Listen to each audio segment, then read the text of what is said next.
unapologetic, unadulterated, and absolutely uncompromising.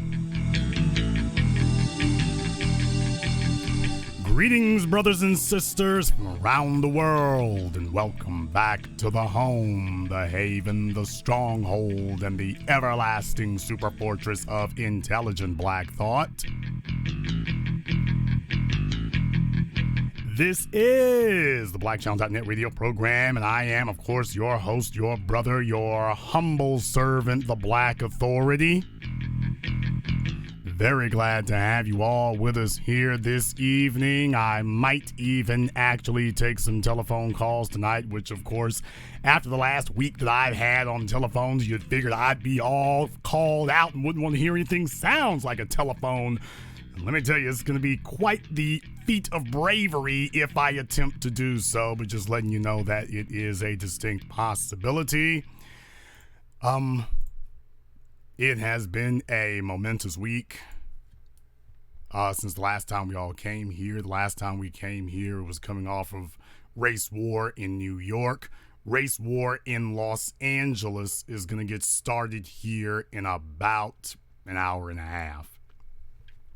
So that will be happening here out of Los Angeles very shortly. So I'm very glad that we're going to be having that going on here. Now, for everybody who came everywhere else, the other thing is I want the telephone lines to be open because I want people to go ahead and call us up and let us know exactly what they thought about the race war screening in their area. I want everybody to go ahead and let us know what they thought about that. That's going to be very, very important. I want to give feedback from as many people as possible about what they thought and what they saw. Did it live up to expectations? I want reviews on that. So tonight's phone lines will be open for that as well. So if you went and saw Race War and you want to go ahead and give us your review on that, you definitely can do that as well. And as always, you want to hit the like button and the subscribe button if you haven't already on both of my channels, TBA and the Black Authority. That's going to be something that you're going to want to do right now before we get too far deep into it. It only takes a second to hit the button. If you like it, why not let people know that you like it? They've seen all your twerk videos that you like. They've seen all your hip-hop fight videos. Shouldn't you let them know that you think about something a little bit more than chucklehead stuff? Just saying. I just thought I'd throw it in there. All right. Now, definitely as we rolled out race war across the country, we're going to probably be going back to New York here as well. Norfolk, Virginia, and Louisville, Kentucky are also up. So if you haven't got your tickets, you might want to hurry up and get on top of that as well. But before we go to the phone lines, before we start entertaining other things, I want to ask you, I know what you're thinking. Of course, there's a couple of 9,000-pound elephants in the room. I know what you're thinking. I know what you want me to say. And I know what you want me to talk about. And I'm very, very reluctant to do so. But in the words of Professor Black Truth, it's happened again. Only he does that for the white on white crime series. This is something different. Last week, because you see, people throw videos in my inbox and I have to block people all the time and stop them all the time. I don't want people sending me videos. I don't want that because most of you do not think these things through at all. You see something on your timeline and everybody follows like lemmings. They don't even check into what they're passing around to see if it actually subscribes to your core values. That is, of course, assuming you have any core values. But people want to send me videos all the time and I have to stop them all the time. And I want to say this now. I was the first one to say it years ago. And I'm going to say it again. that I am not. There's no reason for you to send me any videos or anything else, because I am not going to come running to anybody's defense if they claim that they are victims of racism until I hear them say that they are. And if they refuse to do that, then that's going to be a problem. If they refuse to do so, they're going to find themselves without me coming to say anything to them at all. I'm not going to do that. That's not going to be something that I'm going to do. Not at all. Not at all.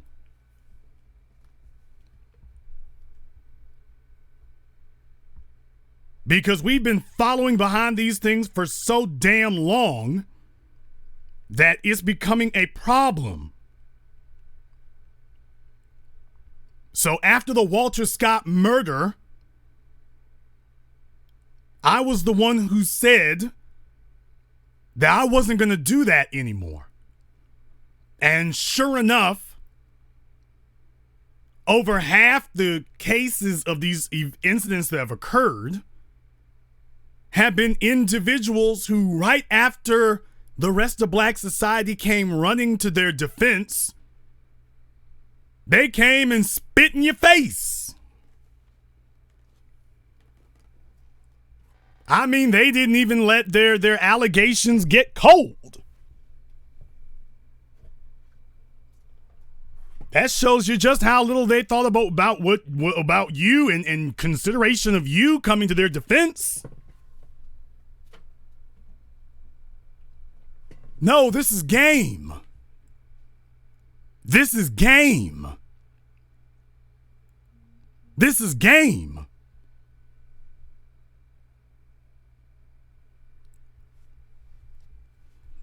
This is one of those things where when stuff like that starts happening, I want folk to follow my lead.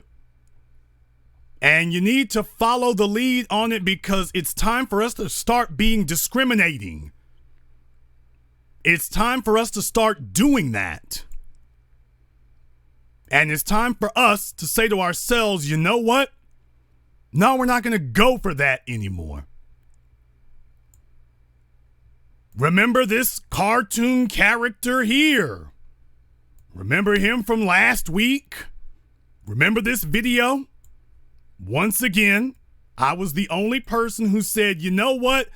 I'm going to make a video not about what he's talking about, but about him, because I want to demonstrate to you all that there's a damn con scheme going on here. There's a damn con job and a hustle going on. Now, in this clown's case, he's got something else in mind. Everybody's seen his page. Everybody's seen the video now. And this is what he was saying here over a week ago to be black in America. But then when KMOV talked to him, he got on there and said, I don't want anybody harassing the woman or trying to go after her. Let her have peace. Let her have peace. So at that point right there, it validated, yeah, this is why I don't jump when these people scream that there's something wrong. I don't do it anymore because the majority of black folk on some bull jive and they're trying to run hustles on the rest of us.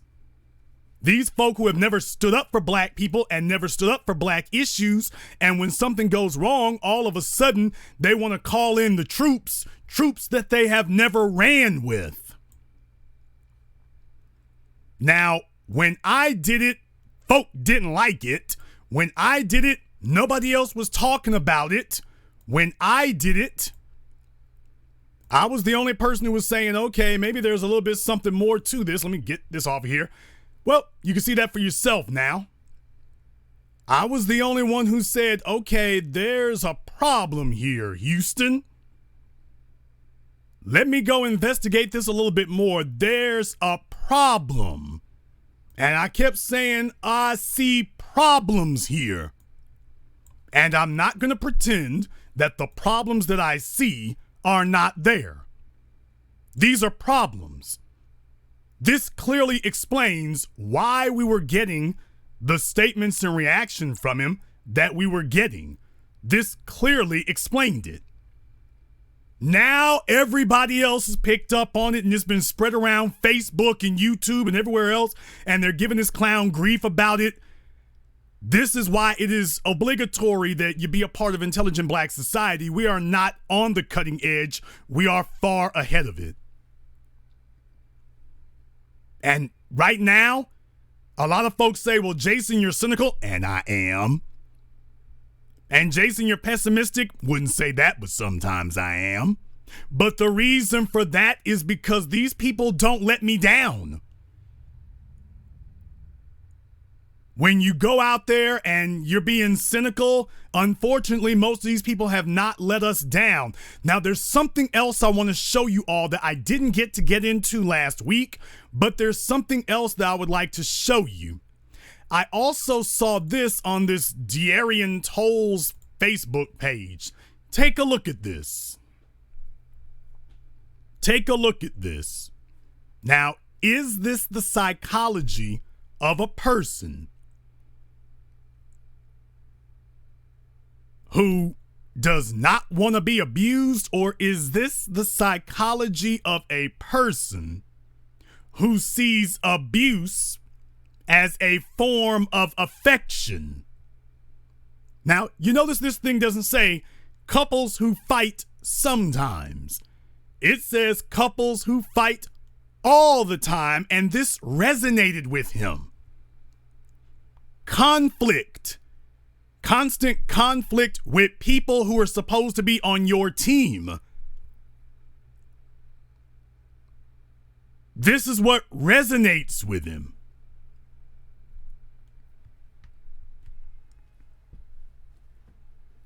I could tell it by his behavior, and I said, let me just keep going down this timeline. Eventually, it's going to come out. I didn't get to do this last week. If you all take a look at the video from last week, you'll see that this popped up on the screen briefly. I meant to get into it, and there was just so much to cover, I was unable to.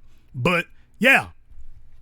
So, what he did was he did the black crisis actor thing. This was one of those black crisis actors. This is what we keep running into. These black crisis actors. Every time we turn around, they keep trying to exploit the struggle of black people. When something goes wrong for them, we need to get up. But when something is going wrong for the society, I'ma do me. I'ma see about me. I'm taking care of me. That eventually has its day of reckoning. It eventually does. Eventually, you're going to come back around and be hoping that the rest of black society will do something for you. Eventually, you will. Eventually, you do, and eventually, you will. But this is what I was talking about last week. And of course, if you give us time, just give us time. Yes, I know. Don't tag me in no videos. I've told you before, don't tag me in any of these videos. Don't send them to my inbox and ask me, Jason, have you seen this? I will unfriend you or block you. That's all that's really going to happen. I'm just going to unfriend you or I'm going to block you.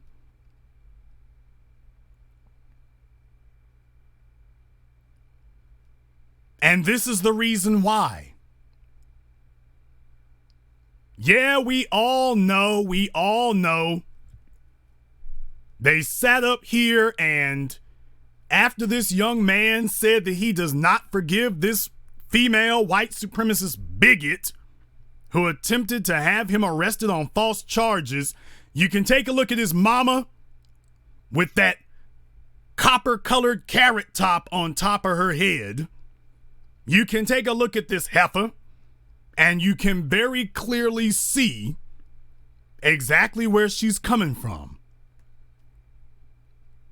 You see, her son responded like a black person is supposed to. But unfortunately, and I've told you all this before, you've got a bunch of black folk who identify with white supremacists and see the world through white supremacist eyes. So when she heard her son say, "I do not forgive them," she probably went to her job, if she has one. If she has one. And the white folk let her know that it wasn't the Christian thing to do, or to be totally honest with you, black folk don't even require being checked by white society. We don't.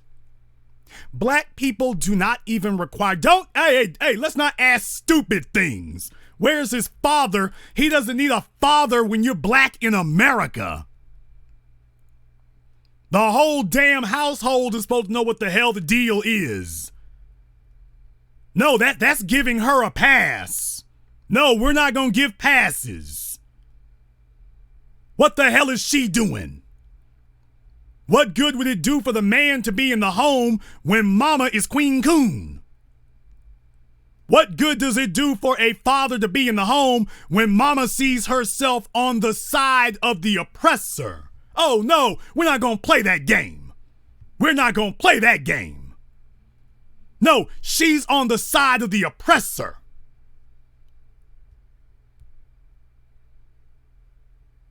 This is something we're all supposed to understand. This is don't ask no stupid mess like that. That's like saying if he can't read and write, where's your daddy?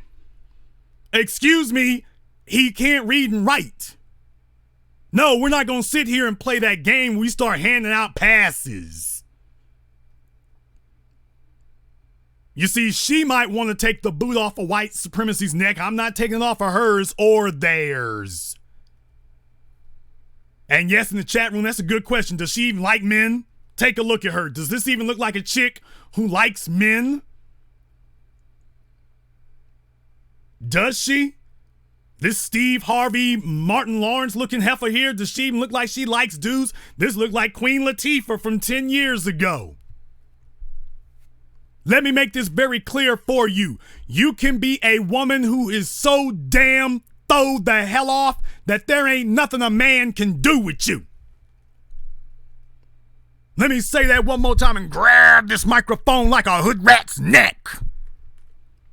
You can be so throw the hell off that there ain't a damn thing a man can do with you except leave your ass where you are, because you're the type of heifer that will get him arrested or killed. You are the type of heifer who will get him arrested or killed. That's who in the hell you are.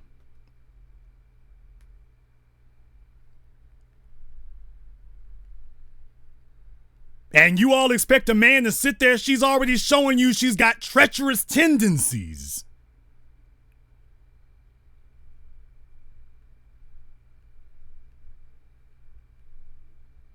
And you want the man to just sit there until something of a permanent nature happens to him?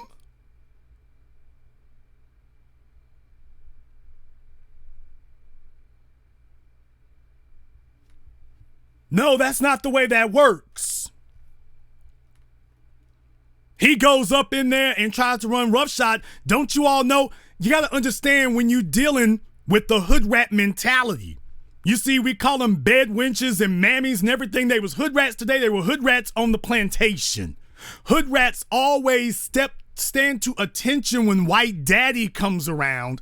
They're only combative in the presence of other black people. They only stand up to other black folk. They don't have a damn thing to say to white daddy. They just sit right there. He can punk them the hell out and they just sit around looking stupid.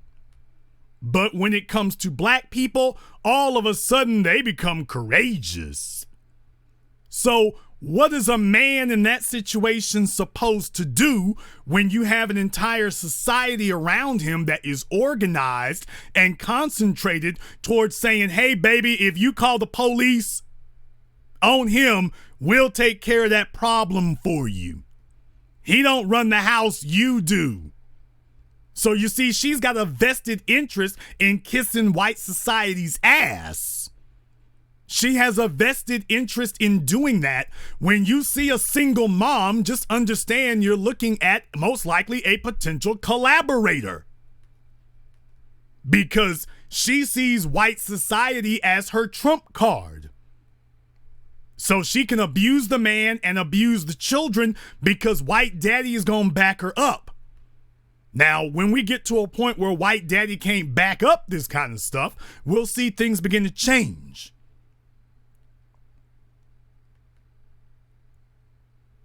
There's the problem that you're looking at. You'll see this kind of mess begin to change when that occurs.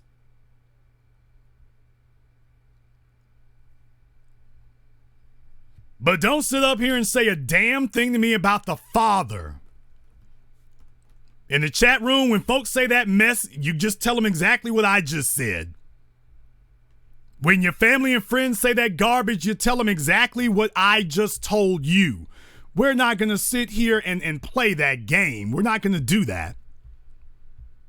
No, she is responsible. If the kid's father had died in an auto accident, do we still sit here and say, where the father at? So that gives her a pass for being a flippin' damn idiot? She went to the store by herself with her son. Why didn't she slap the saliva out of that heifer's mouth for threatening her son? Will someone explain to me at what point anywhere along the line has she initiated any type of motherly instinct? Any type whatsoever? Somebody explain to me at what point along the line, anywhere along the path of this incident of events, that she has initiated or executed or displayed any type of motherly instinct in the interest of her son. I'll wait for that one.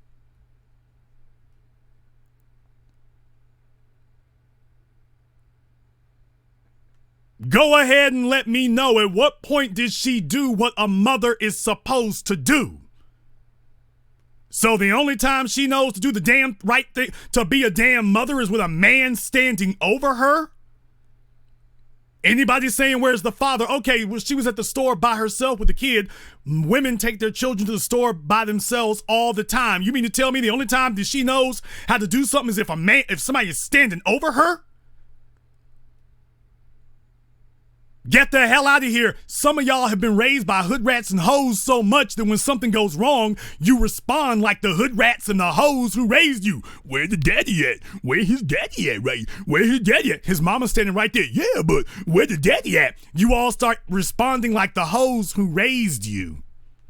Can I just be honest? You start responding and acting like the hoes who raised you. So in the chat room, just understand something. You're responding like that hoe who raised you. That hoe who raised you, that hood rat who raised you, that's the way that she would respond. Some of you in the chat room got some of that hoe hood rat in you. That hood rat who raised you, when something went, whenever she screwed up, first thing where your daddy at though? Well, heifer, my daddy is wherever you left him. Where did you leave him? And that does not excuse you for your lack of action. That does not excuse you at all.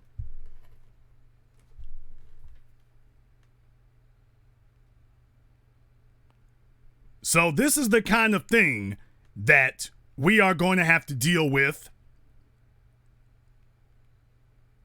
And I want to make sure that we are on the record properly about this.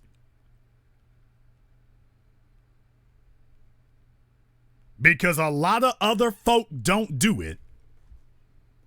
And if I've seemed cynical, there's a damn good reason why. I've been cynical because I've been seeing this mess happen for too damn long. And we've enabled it because we are refusing to say to them, no excuses, no negotiation, the buck stops here. You don't have to be a man to understand standing up for your child. And when you start talking like a hoe who's never had to take responsibility for her actions, then you start saying, but where the daddy at though? Okay, how does that excuse you for what you haven't done? So we're all supposed to stop talking about her and start talking about someone else. Some of y'all who grew up with food stamps hanging out your mouths, y'all are used to sitting there watching your mama with dudes running through the house. You're kind of used to that happening because she doesn't have to take responsibility for her actions because there's a government check to bail her out. You see, when a woman or a man or an adult got to take responsibility for their actions, they don't throw around a bunch of excuses. Because those excuses ain't gonna feed you, those excuses aren't gonna clothe you, and those excuses are not gonna take them lashes off your ass. So that's the kind of thing that we're going to stop here. This is a no excuses zone. You are a grown adult. It doesn't even matter if you are not related to him. Brothers and sisters, I'm not even related to him. I'm not related to this child of Jeremiah. I'm not related to him. That's his mama you see up there. That's his mammy. You see him. I'm not related to him. You shouldn't need anybody to tell you that. Any adult should be able to do this one. You shouldn't need anybody to do that. Not at all. You all are sitting up here acting like it takes some special psychic dispensation.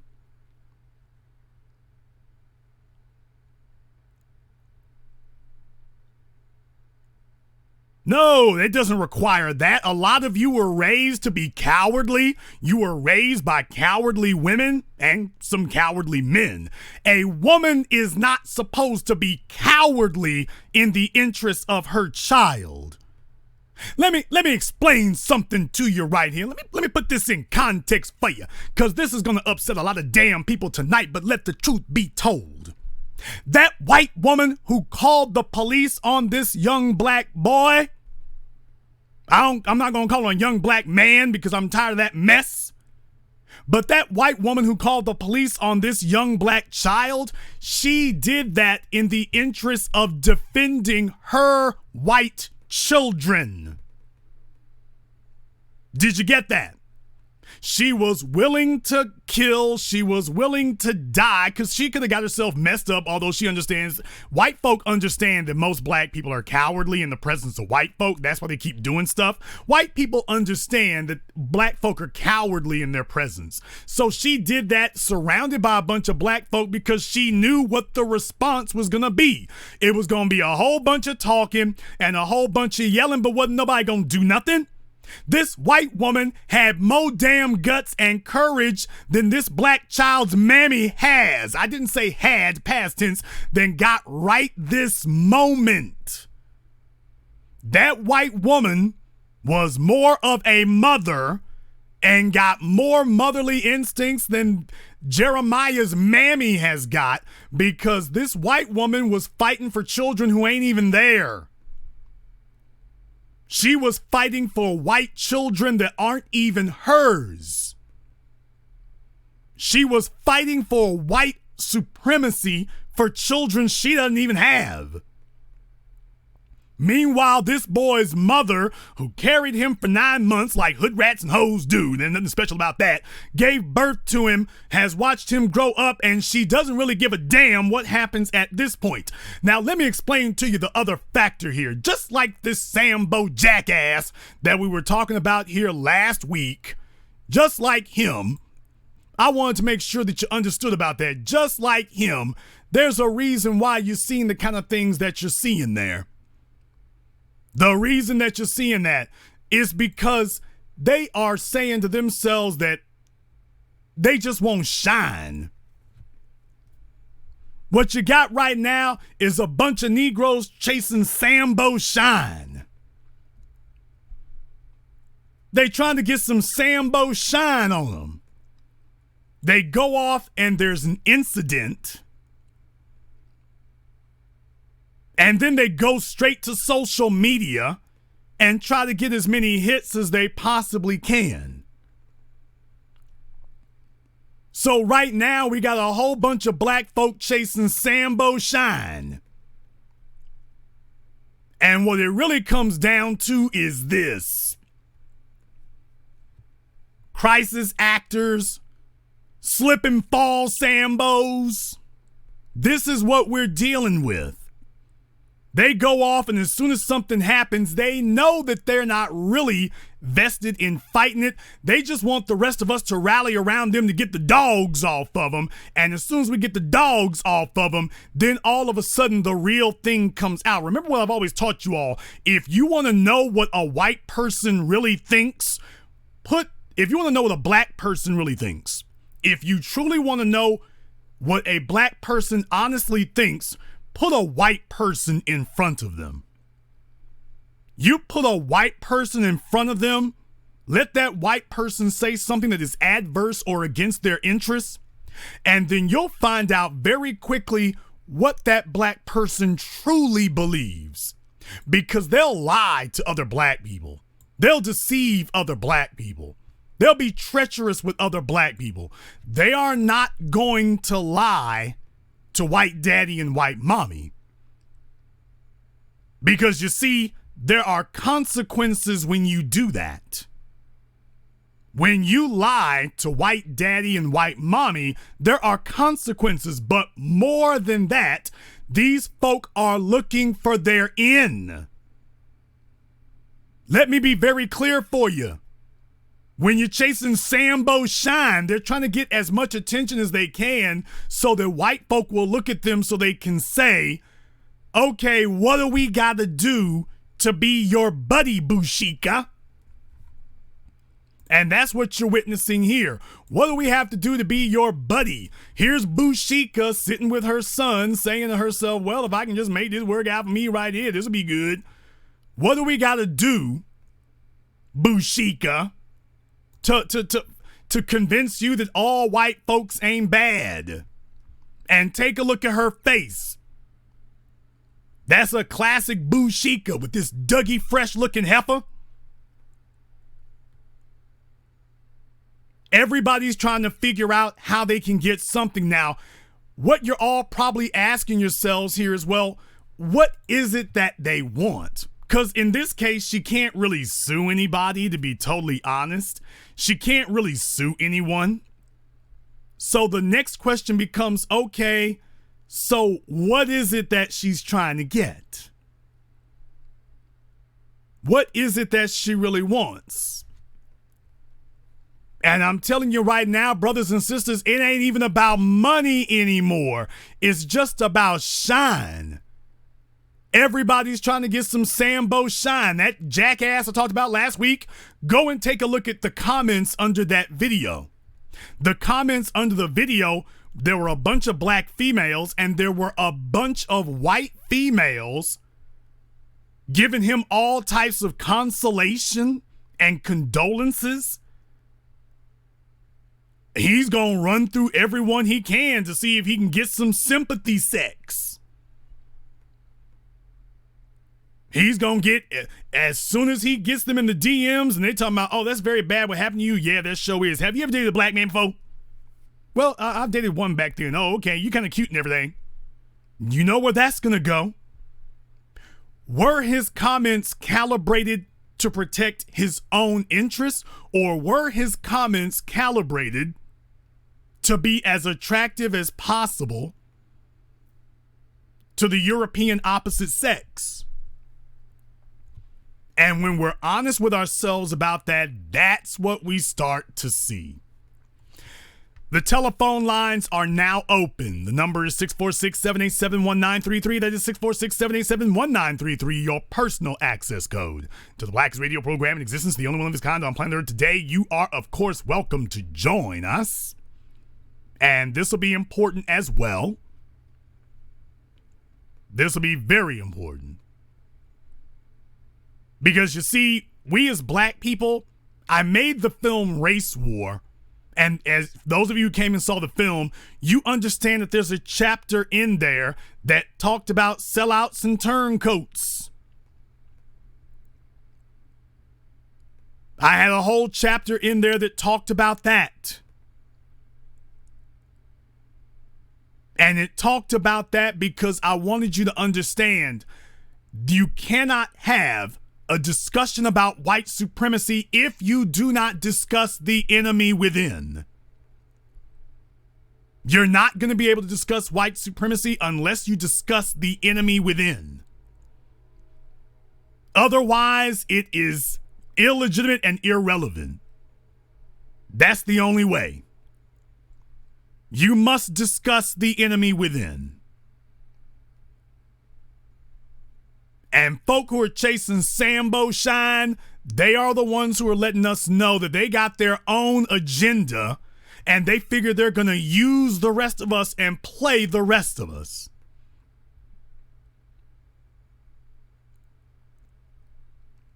That's what they figure they're going to do. Play the rest of us when the dogs get on their back. And as soon as the rest of us go to bat for them and get the dogs off of them, then they're going to turn around and bite us. This is why from here on in, brothers and sisters from around the world, black society has got to have a who goes there policy. Now, you all are familiar with that from medieval times when they have guards at the gate and the first thing they say when a stranger comes up is who goes there, or someone they can't identify, who goes there. But they also have that in computer programming, for those of you who don't know. In computer programming, they actually have a type of firewall that's called a type of firewall protection algorithm, not necessarily a firewall, but a protection algorithm that's called they nickname a who goes there. And in black society, before we sit up here and come to anybody's defense anywhere, we gotta have a who goes there. We gotta know who you are.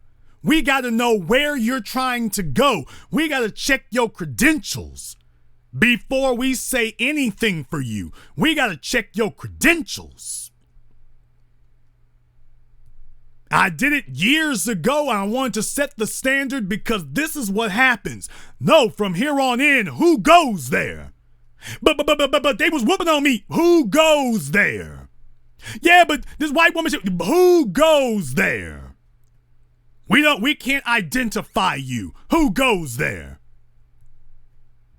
I'm a mother and I'm a Christian and I'm a Buddhist and I'm in the PTA. Rejected. Enemy at the gates. Leave or be carried away. Enemy at the gates. You're not one of ours. We don't know who you are. We're not going to vouch for you. You are not a citizen of our lands. In black society, we can go to war for citizens of our country. We are not going to go to war for someone who's not a citizen. And when we ask you who goes there, then you need to explain who exactly you are. And until you do, no, we don't know you. It's going to be just that simple. We don't know who you are. We're not moving. Yeah, but I got whooped on. Maybe you needed to get whooped on. Brothers and sisters, we have to be bold in the defense of black society.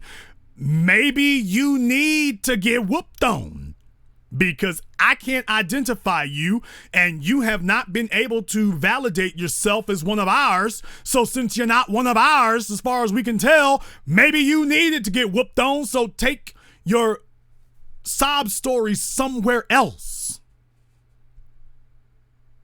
Maybe you needed to get whooped on.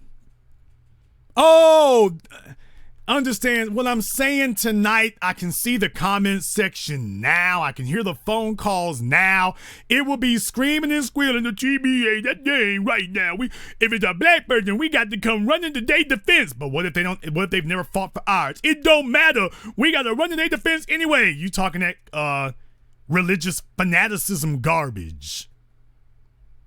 No, I'm not here to die for someone who would not die for me. Is this damn thing on? I'm not interested in dying for someone who would not die for me. Not gonna happen. Not gonna happen. In the words of Malcolm X, Uncle Tom is dead. Caller from 469, you're on live with the Black Channel. Hello? Yes, you're on live. What's your name? Where you calling from? This is Jason from Dallas. Jason from Dallas, what's on your mind? Yeah, man. So I really want to congratulate you and give you props for moving us towards the direction of where we need to be mentally, because we seriously need disciplinary plan B actions for whenever you violate.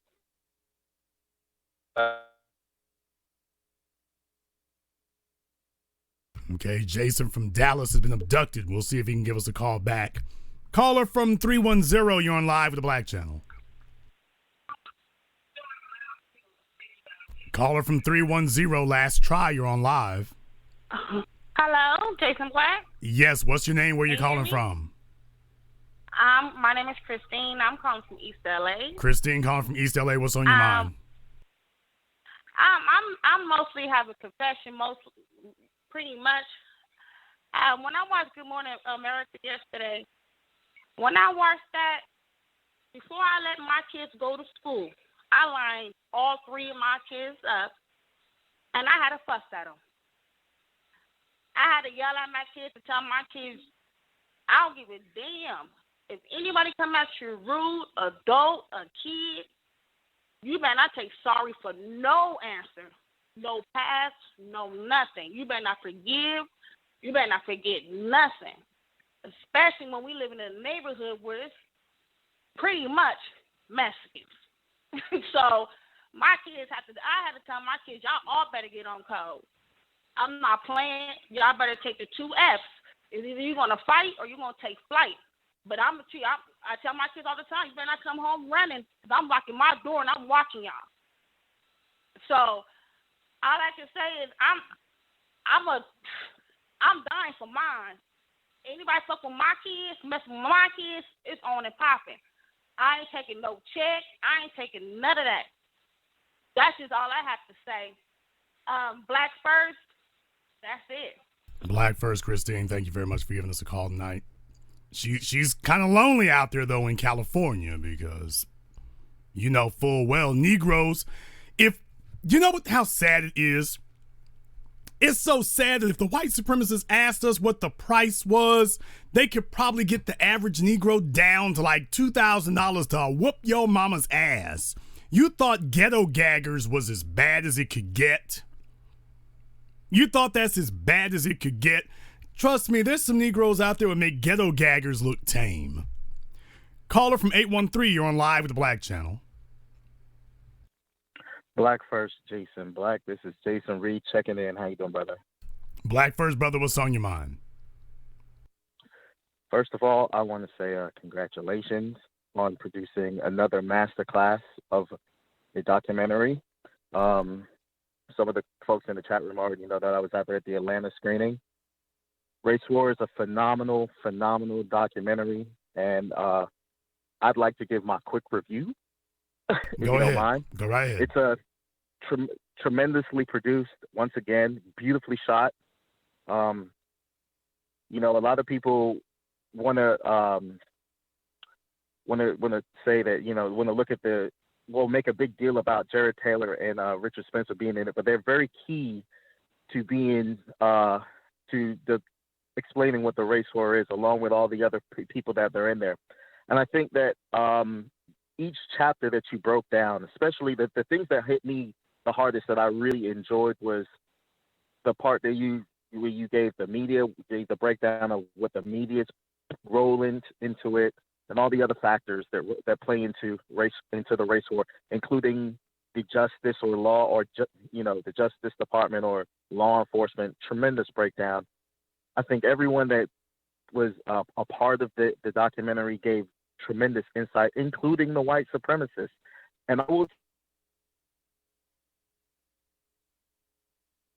those that haven't seen it, you'll definitely enjoy it. But my favorite part is when you had Brother Kaba break down the rift between the old white supremacists and the young white supremacists. I think that your editing was absolutely phenomenal, how you broke that down. And those who have not seen it, when you see it, you will understand what I'm talking about. That completely blew my mind, how you broke that down and had they both, Richard Spencer and Jared Taylor, kind of, it was like the young trying to take over what the old had been doing. They didn't like the way the old school was doing it, and to have them two pitted against each other and have Brother Kaba explain it, but at the same time also say that there's something that is eventually going to happen to them. But the question is, are we ready to take over? And I think that's a very important question that we need to ask. And putting in the part about the collaborators and the coons and all that, it needed to be in there as well. It needed to be in there as well, because as we've seen over the last, and I can't even say the last couple of weeks, this has just been going on. It's just becoming more and more blatant, where you have folks get up there and just, as soon as the pressure comes on, they're quick to turncoat and say they forgive, and it's becoming sickening. And I think everybody needs to adopt the approach of what you and Professor Black Truth have adopted, as you don't speak on it until they, the family themselves, have declared that they are victims of racism, and they're not going to turn coat. And because we can't keep doing this. We can't keep jumping out there on the ledge. And a lot of folks jumped out there. The little boy was very brave when he said that he didn't forgive her. He spoke from his heart.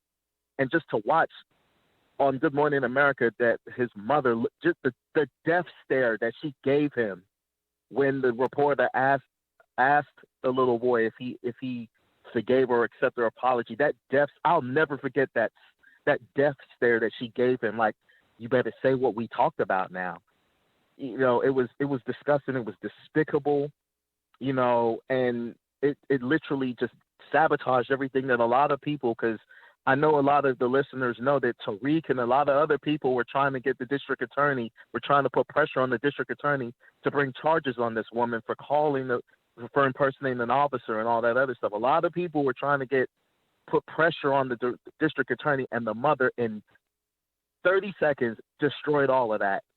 And when you see something like that, there is a good amount of us, unfortunately, that just do not need to make it, and they cannot make it with us because they'll bring us down.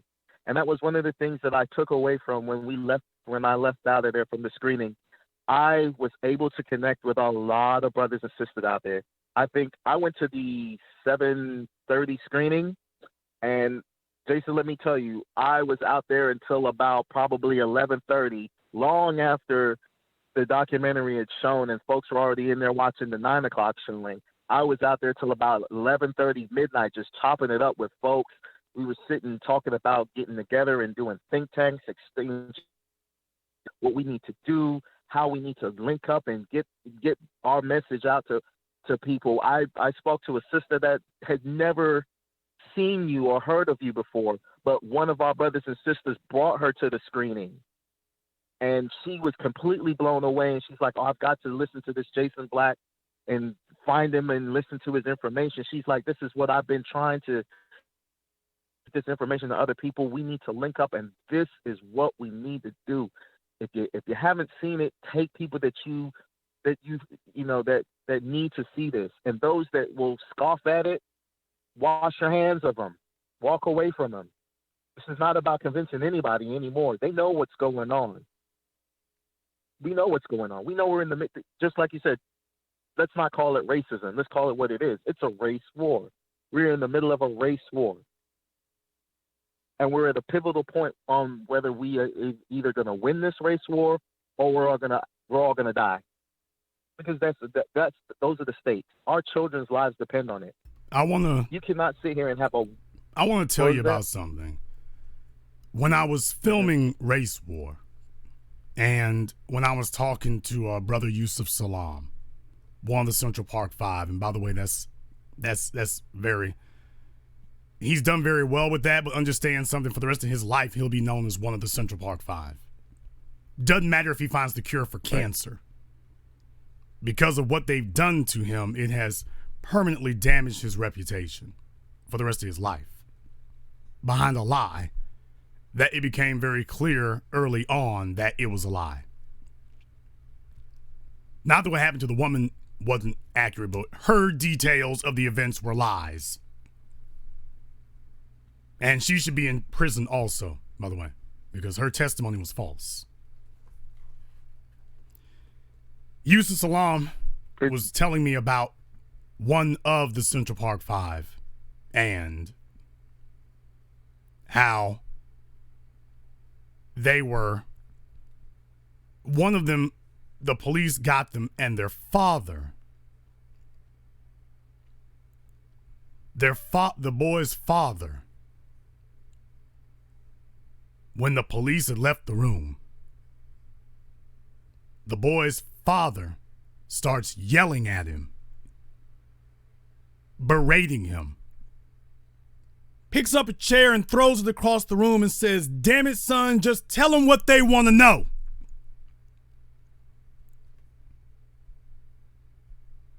His own father.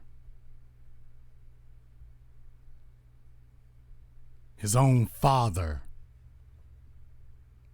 And he wound up spending years in prison, complying with what his father said. It was a lie. You see, black folk get in the presence of white people, and rather than do what is right, we try to figure out what we can do to please them. Even to the expense and the detriment of our own children. That this man saw his son. Now, racism ain't new. It wasn't like in 1989 racism was new. It wasn't like in you were there with me, Jason? NWA came out, brother. That wasn't new. Sitting in a room full of police and you don't trust them, that's not new. His father was way the hell off code then. Hell, they've been off code since 1492, talking like that. Your son has been accused of something, and you are not asking your son what happened. You're telling your son that these police have talked to you, and you want your son to tell them what they want to know, which really translates to tell them what they want to hear. And sadly enough, 30 years later, that's what you're witnessing on your screen right there, right now, with that look on her face. The white folk said it wasn't so bad. Tell them what they want to know. My food stamps is on the line. My Section 8, the white folk who own the house, it's on the line. They looking at me funny down there at the soup kitchen.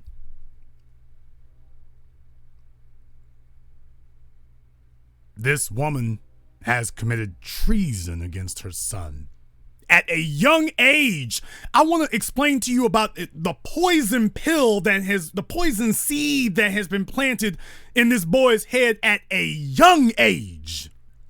The next time that an act of racism and white supremacy is inflicted on him, how is he going to respond the next time? Because the last time that he responded with resistance, it was his very own mother who came out against him. This is how you damn the next generation. We will be fighting this crime against his psyche for the next 50 damn years. He's going to meet, when in 10 years, when he's older, he's going to meet grown black men and he's going to be talking like his mammy. Because if his mother told him this, then she's also, take a look at her, everybody. This is a heifer who cannot be white, who is trying to inflict white worship on her child. You can see from that absolutely tacky ass spray can hair coloring she got, she is displaying to you where she really is and what she really thinks and where she wishes she could really be. That's what she's doing.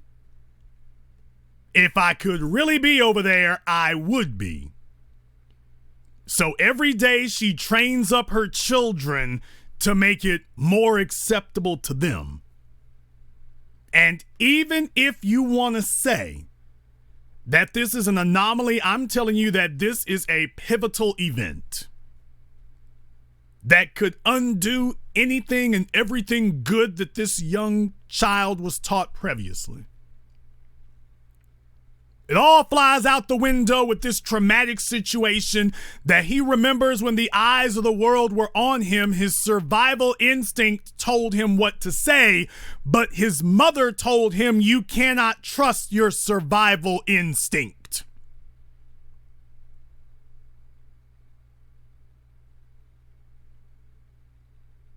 And while everyone is focusing on hating the white woman, we need to be dealing with the problem right here. This is the problem right here on your screen. There it is. There she is. There's the problem. Jason, you like me. You're in the military, but you like me. Why on earth? Why in the hell would you sit up here and play that differently? Doesn't matter who you are. You know the problem is right there. You see the problem is right there. And there's no reason for us to dance around it. That you understand, Jason, I don't expect the white supremacists to act differently. I don't give a damn about, quote, exposing the white woman who did this. I don't give a damn about that.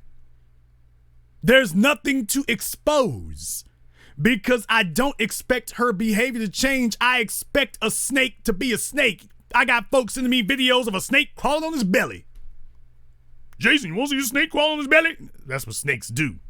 Yeah, but it was crawling near a black child. They bite black children. That's what they do. I don't expect any better from the serpent. I expect better from the people, especially the ones around me. I expect much better from them, and I will not compromise. I will not compromise.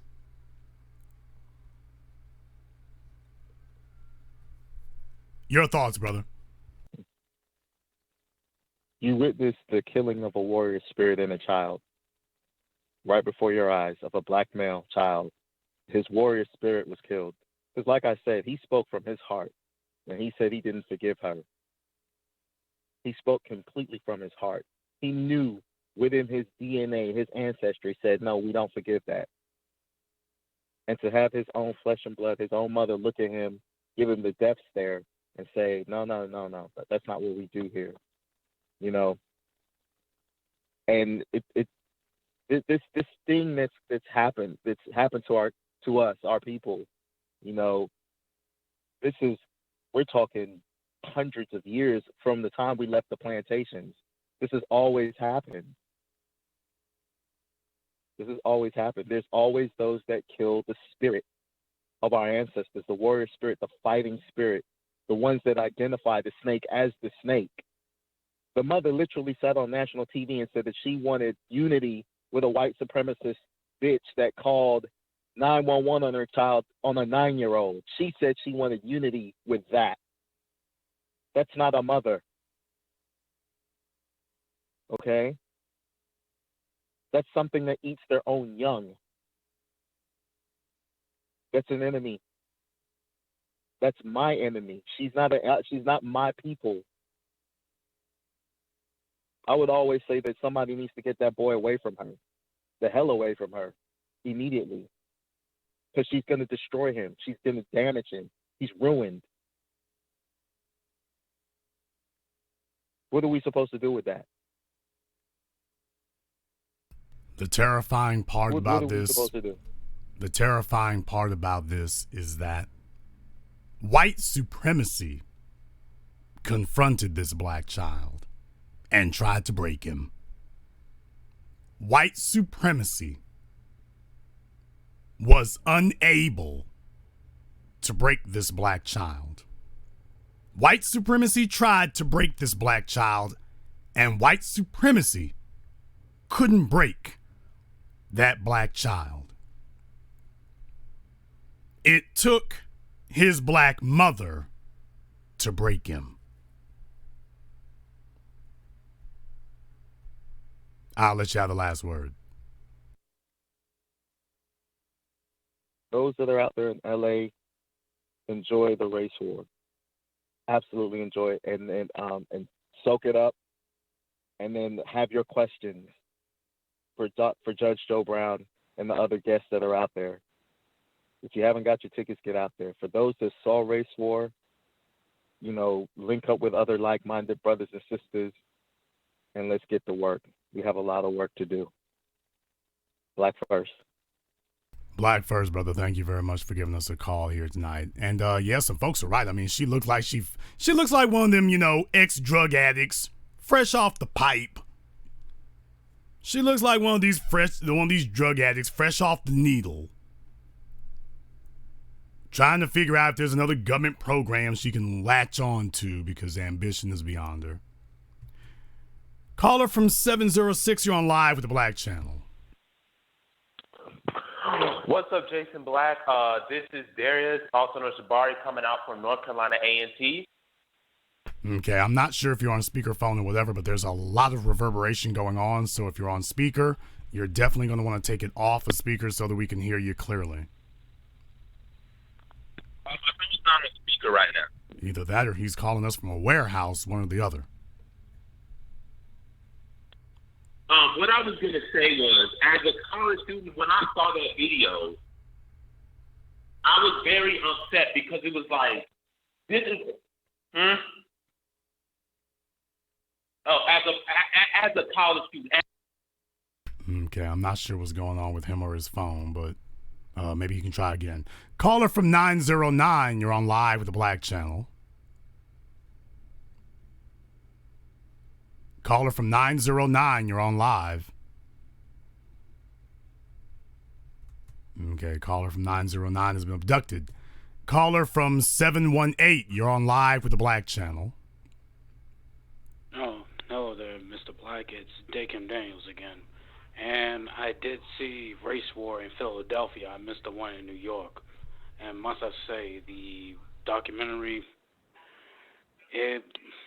it was very interesting. And not only that, seeing the information and, your perspective and having the myriad of guests right there, it was just like, wow. What was your favorite part? Exactly what was going on. What was your favorite part of it? Huh? What was your favorite part or the most memorable part to you? Honestly, it was Judge Joe Brown talking about how the way, there were flyers, being put in Mississippi, Tennessee, and, in various other southern cities to actually recruit officers from the South to work in Los Angeles. And that answered a lot of questions, like why was there a lot of racial tension going on in Los Angeles, even though it's been there since, like, the day of the Panthers, and, it's been there since the beginning. But that put things into a lot of perspective, and then hearing, the perspectives of Jared Taylor and Richard Spencer, and, just looking at them, I'm just like, wow, they really have no human fiber. at the same time, these are the very same people that they look up to, and these are the very same people that we got to face now. And then seeing the young black man who did say, I will not forgive you, and then have his mother, obviously coercing him, telling him, like, you better forgive these people in front of TV, which is just like, come on. Like, a young black child basically said, I do not forgive you. That's him. And you're going to try to force him to believe that your way is the right way, even though if you look at history, the more we turned the other cheek, the more they whipped us.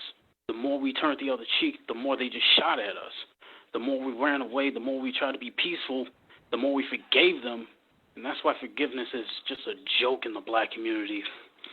Well, because we abuse it. Forgiveness is a joke because black people abuse it. The only people that black people want to, quote, forgive are white people. When it comes to white folk, we just immediately forgive. Black folk, do you see this hood rat ass heifer with this square jaw sitting up here on my damn screen right now? Looking like KRS-Two. Yeah.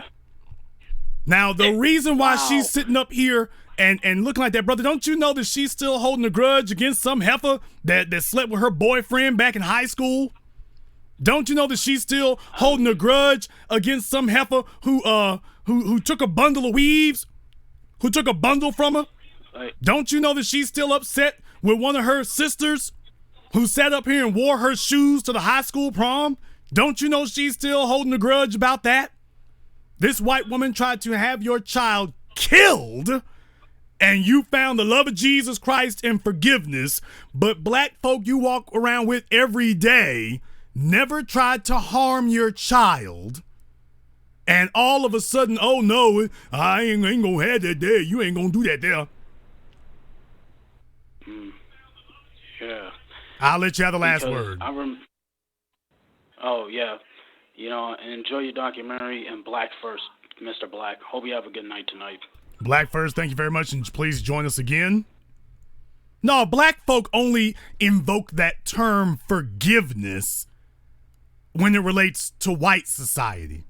We don't invoke the term of forgiveness with other black people. We don't do that. You don't see black folk getting on TV talking about unity if it's another black person. When white folks shove a camera in their faces, it's no mercy. When black folk have the option of doing that, it's a no mercy policy. But when it comes to white society, we don't even have to be asked. Black people abuse it. Forgiveness is for somebody who is seeking contrition. Forgiveness is not something that you just hand out. Forgiveness is for someone who is seeking contrition.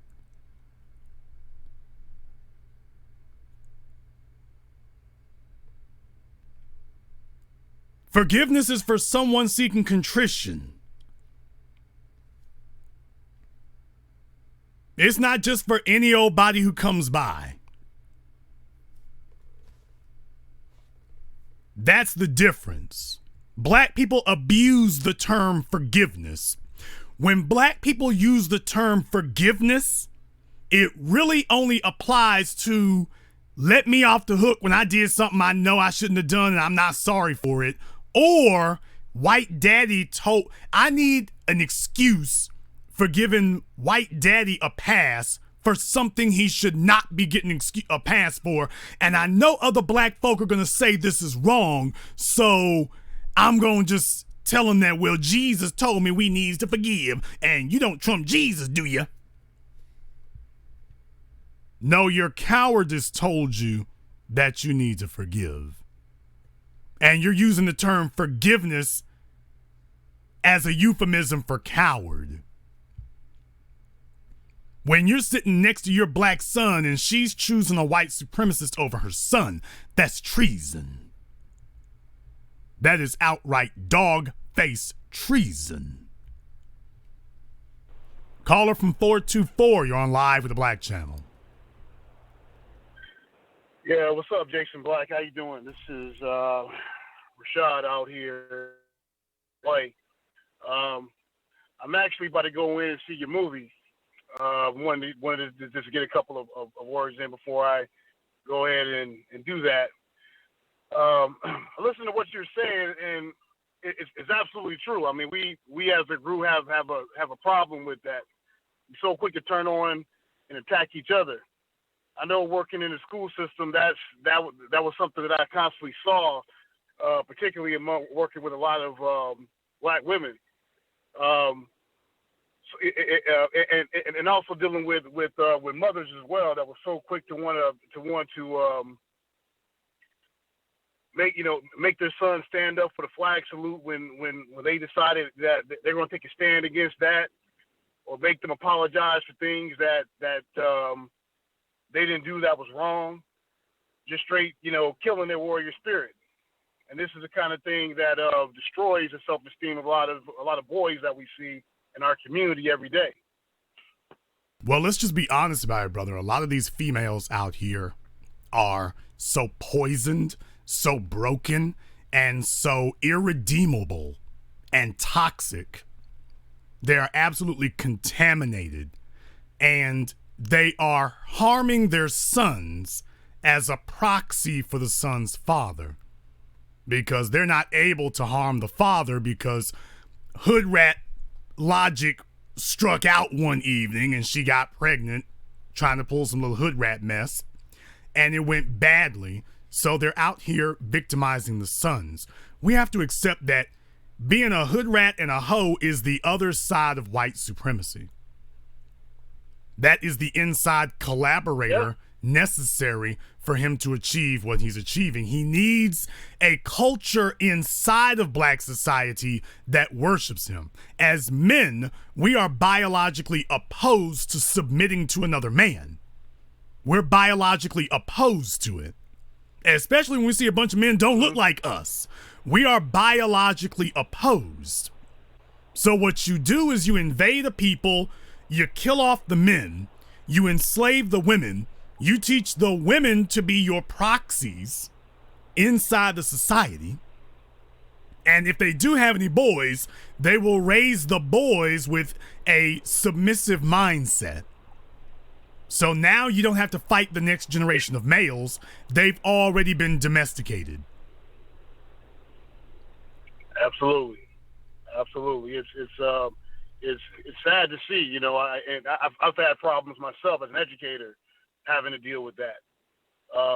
It's always, some mother who wants to reprimand me about what supposedly disciplining their child, or instilling in their child certain values that will benefit them, further in life. Like, I had a bunch of black students that didn't want to send them for, and I told them flat out, I support you. I don't stand for the flag salute. So if you guys are not standing, I'm not standing with you. And it wasn't it wasn't the white folks who came after me. It was black women who came after me. It's insanity. It's insanity. But this is the kind of struggle that that we're dealing with, and it's got to change. So anyway, I'm gonna roll up in there and watch your movie. It's about to start. I'm pretty sure it's good. You're not gonna be here, or will you be here? If I were there, I would not tell anyone I was there, obviously. That's what I thought. You in the broadcast right now. All right, okay. Anyway, I'm going to check out your movie. So, Ashe, you have a good broadcast. Thank you very much for giving us a call tonight here. Brothers and sisters, yes, I do show up for screenings, but I'm not going to sit here and tell you that I'm there. If I did that, then people would be looking for me rather than looking for the film. So even if I were going to go to a screening, I would not tell you I'm here. Just saying. Caller from 516, you're on live with the Black Channel. Good evening, Jason Black. This is Patrick. I'm calling from Hempstead, Long Island. Patrick from Long Island, what's on your mind, brother? Just a couple of things. First, I wanted to talk about the Jeremiah Harvey situation. It's kind of close to me because that's actually my old neighborhood in Flatbush, Brooklyn.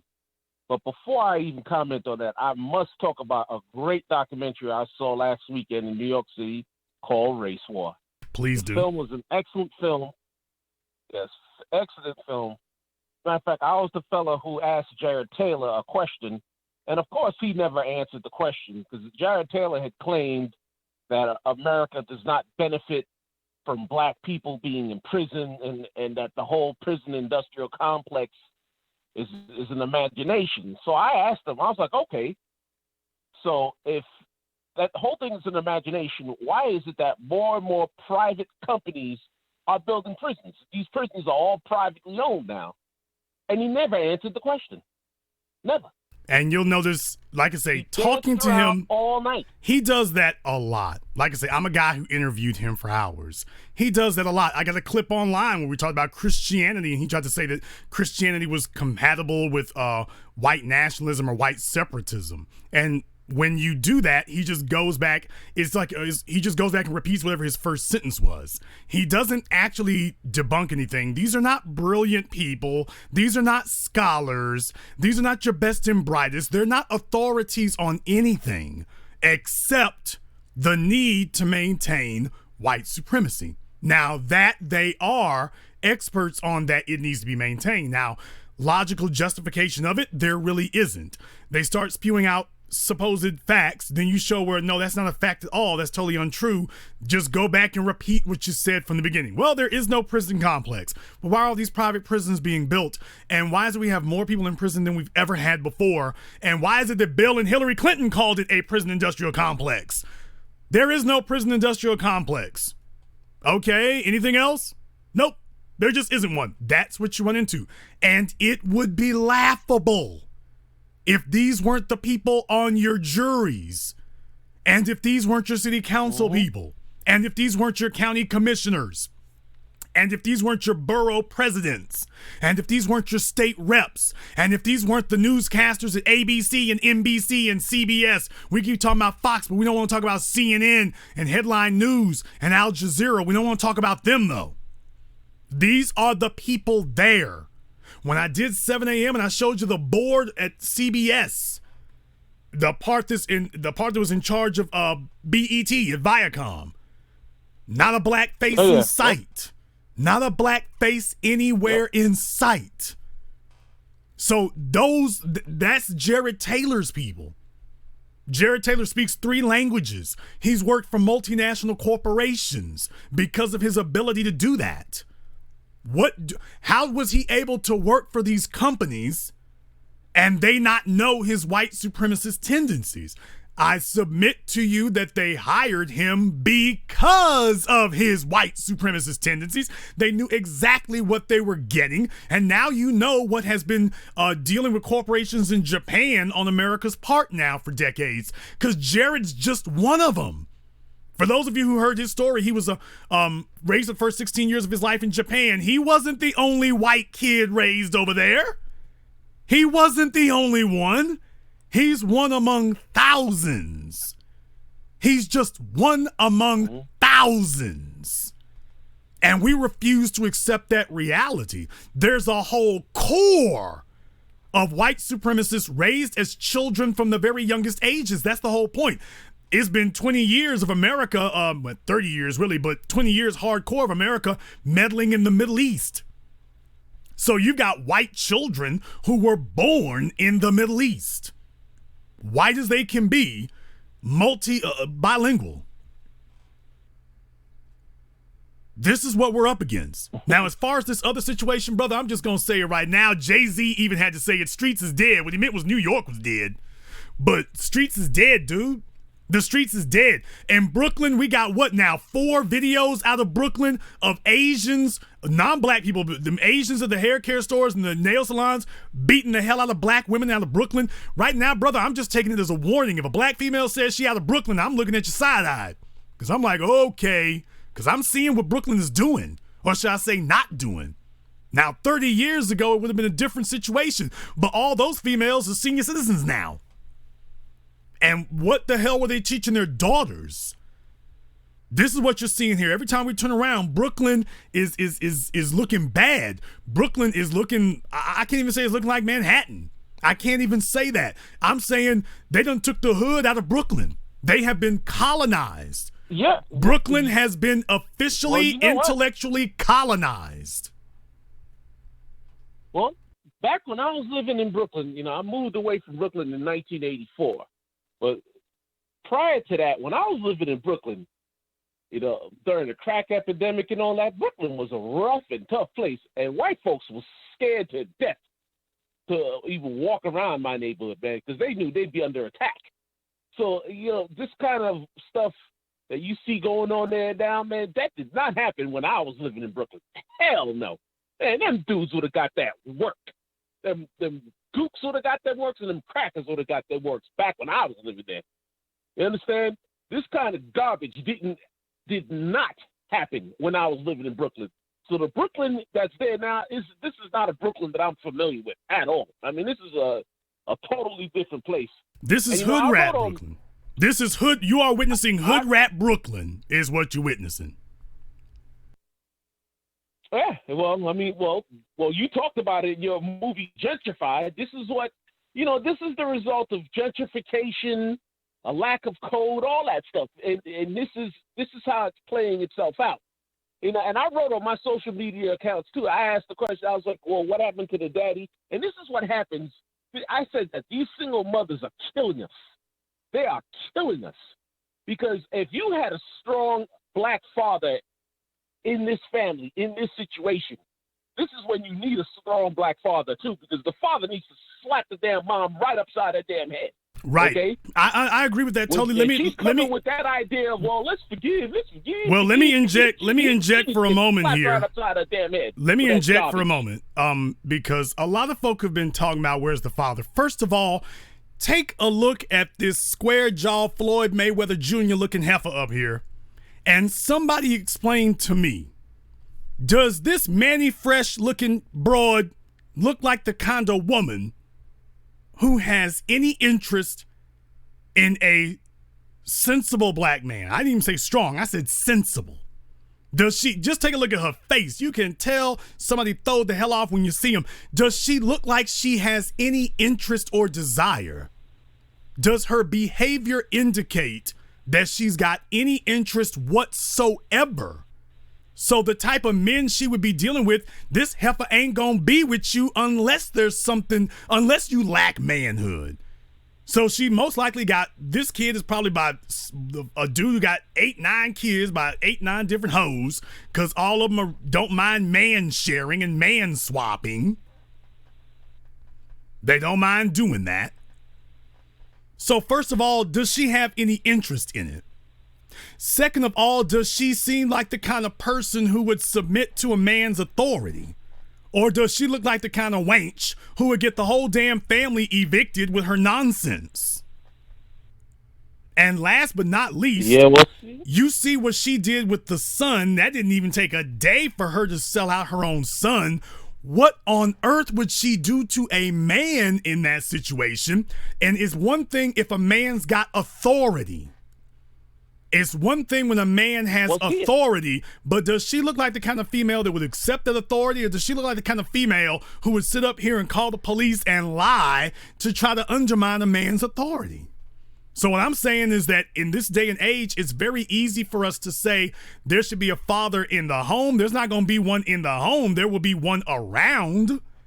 There might be one you can find, but as far as a father in the home as the authority figure, that's going to be difficult when you're dealing with hoes having 7-8 kids by the same dude. That's going to be hella difficult. But yes, in a proper context, in a proper setting, yeah, there would be a father sitting right there to give her the people's elbow and to tell her son, no, you were right the first damn time. Now pick your mama up. Yeah, I mean, the father has to take this child away from this bitch. You understand? This plantation, shoe shine, bellhop, plantation bedwench don't need to be raising this black child, man. And like I said, I really feel bad for this child, because I was that child's age. I was 9 years old when I left Brooklyn. So You know, a lot of times when I look at that child, you know, I'm looking at myself. And I feel for this kid. This kid should not be around this woman. This father needs to go over there and snatch that child away from her. Because this is why our kids wind up becoming weak and effeminate. When you have this plantation mammy raising our kids, that's what you get. And that's why Brooklyn is soft now. Brooklyn's not hard anymore. Brooklyn used to be feared, man. Brooklyn is soft now. Look who you have raising your kids. 2 generations of hoes. We don't have soldiers anymore. We have boys raised by hoes. In the 70s was really the last generation of black children in these major metropolitan areas being raised by anything that resembles men or resembles soldiers. Now you just got a bunch of hose kids.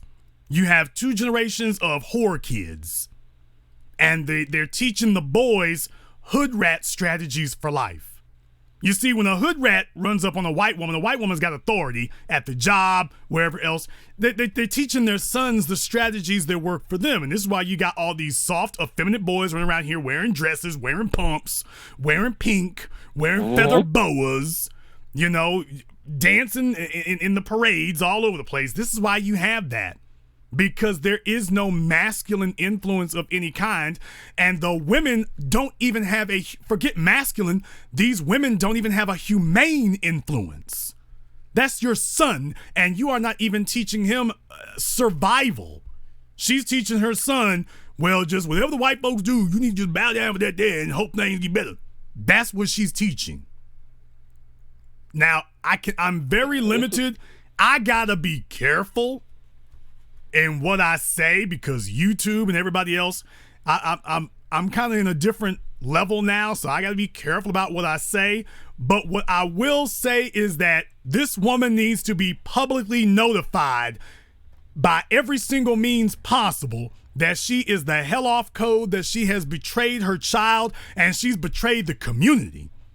And every single person listening to this and everybody anywhere, we got enough reach. She needs to, just like we got old boy from last week straight about what he wasn't doing and made it very clear that became the story. This, what we're talking about tonight, that needs to be the story for everybody. So there's only so much I can do in this video, but what I will say is everybody, if you have an issue with that, you know who she is.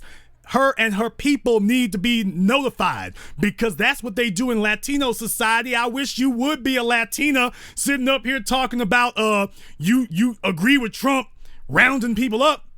I wish you would be a Latina in a Puerto Rican, even the Afro Puerto Ricans.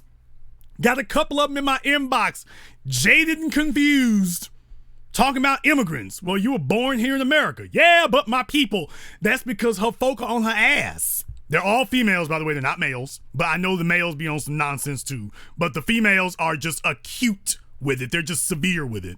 But they're sitting up here telling us that their people got them on code. These other groups of people keep their folk on code. What I'm saying is it's time for a emergency code action. But we cannot let this go without any type of serious response because, brother, Brooklyn done fell the hell off. New York has done fell the hell off. We got to put them back on their square because I'm a firm believer that New York, for all of his problems, and God almighty, they are many, but New York, for all of its problems, is a cultural epicenter for black people. It is a canary in the coal mine. If you can knock off New York, you could pretty much knock us off anywhere. Oh, yeah. Oh, well, you talk about it all the time. I mean, the reason why these coons are doing this is because us as black society, we no longer have a mechanism of punishing coons.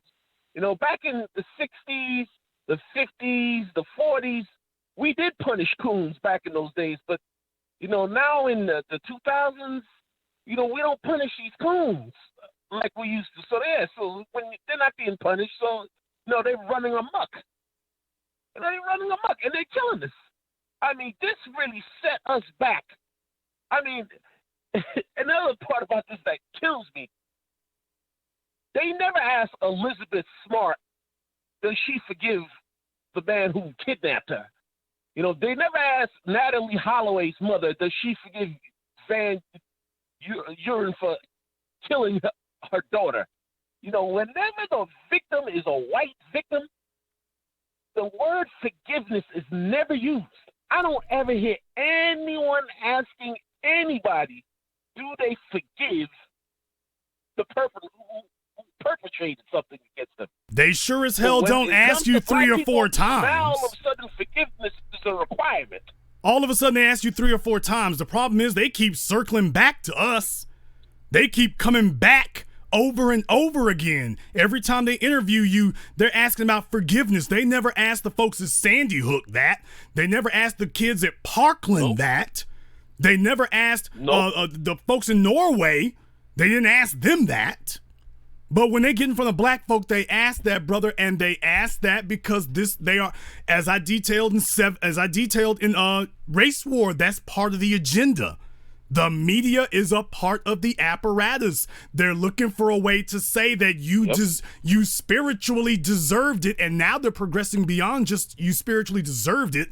Now they're progressing to you're spiritually okay with it, and that's even more dangerous. It's one thing to say that a person deserves something bad to happen to them. It's another thing to say that they're okay with it and that they've actually reached a acceptability with it. Because now you have just eliminated the definition of bad. If you're going to say that you forgive this woman and that you want unity with the white supremacists who call the police on your child, what you're saying is nothing bad occurred. If the worst that's going to happen is what occurred, you can't say that a crime was committed because she's saying there wasn't one. She's saying it's more important that we put this behind her. Well, isn't that what the white supremacists who call the damn police on your child saying too? That is more important that we put this behind us? Yeah, well, you know what? As a black community, I don't give a damn what this plantation mammy bedwench is talking about. We need to go after that white woman. I don't forgive. The mom may have so-called forgive her, but I will never forgive her. No way. We need to go after her. And we need to go after her by any means necessary, whatever it takes. Whatever has to be done, that's what's going to have to be done. But we can't let something like this ride. There's no way. There's no way we can let something like this ride. I mean, because what's going to be next? If we let this ride, if we can't stand up for our children, I mean, what are we doing? If we can't stand up for the kids. Let me tell you, right now, the greatest argument for gentrification is what you're seeing. Do not tell me that we need to save Harlem and we need to save Brooklyn and we need to save the Bronx and we need to save Long Island if this is what we're gonna save. Don't tell me about what we need to prevent from happening. You mean to tell me they're gonna get rid of her? Is that such a bad idea? Black folk up there in that Brooklyn and that New York area, you've allowed the hoes and the hood rats to run roughshod. You are hella off code. You have lost the code. And without that, you will not even have the ability to survive. You will not have the ability to even survive. Period. But don't tell me that we need to save these areas when I'm taking a look at this and folk, this is what we're going to save. I'm not going to say let them go. I'm going to say I got to think it over. If saving Brooklyn means saving her and her kind, I got to think that over. I'll let you have the last word. Well, brother, I got to be honest with you, man. We've lost Brooklyn. I'm just being honest here. We've lost Brooklyn. We've lost Harlem. I mean, we have. We've lost it. And because we refuse, too many of us refuse to have a code. And what we're seeing here, this is the result of the lack of a code. And this is one last word. You know, I'm glad that you mentioned that Vice was at the screening. in New York City, because I was wondering who that frumpy little white woman who was sitting right next to me was. But now I know she was with race. I was looking at her, I'm like, man, what the heck is she doing here? But now I see. She's there because she asked. Race War, go check that out. It's an excellent film, and I hope you continue making films because you're really good at it. These films are very powerful. Black first. Black first, brother. Thank you very much for giving us a call here tonight. I don't know. I'll have to think it over. Films take a very long time. They take a lot. And to be totally honest, I came out of retirement to make Race War. But I made Race War, and here comes this heifer. So, I don't know. Let me go ahead and see if I can check on this right quick. Caller from 702, you're on live with the Black Channel. Hello, can you hear me? Yes, we can hear you. What's your name? Where are you calling from? Yeah. I'm calling from Vegas, and the lady. What's your name? Everybody's going at this lady so bad. What is your name? Let me say this: she needed a check. So she got paid. The black community should have came to her first and said, "It's time to get on code before you get on the news." What she did first, what the son did first, was right. Then she got back on the news and got that check. Now everybody's calling her all these type of names. What check? Right. What check are you talking about? Who gave her a check? Yeah, that's what's going on. No, I said who? When did she get a check? All day, the rent is going on. When did she get a check? Put the crack pipe down and answer me. She got a check for getting on national TV. We all know that's what's going on. They don't pay you for that. Ain't nothing to be tired about that. They don't pay you for. They don't pay you for that, dummy. You don't think she got paid? No, she did not get paid, you lying ass. No, she didn't. Where's your proof? She did get paid. Bring me your proof. She got paid. Okay, where's your proof? Force herself to do nothing okay, for nobody but where's her your family. proof? Where's your proof? You out here talking this shit on the live broadcast, letting people. She probably afraid to walk down the damn street because you talking this shit. Where's your proof that she got paid? I didn't hang up on him. He hung himself up, which is good enough for the rest of us. But yes, this lying jackass. Now, understand something. I want you all to understand something. As black men, a fella like that is treacherous. You got to understand, a fella like that is treacherous. He's treacherous because he's the kind of fella who would sell all of us out. He would sell every single one of us out. Remember what I said at the top of the broadcast? Y'all thought ghetto gaggers is bad. They only pay those hoes like $1,000. That fella right there is letting you all know if he had the opportunity to sell every single one of us out, he would do it without hesitation. That was what he just articulated. If I had the ability to sell every single one of you Negroes out, I would do it. I would do it without thinking. That's what he just told you. If I could sell you all down the damn river, I'd be doing it and they wouldn't even have to pay him nothing.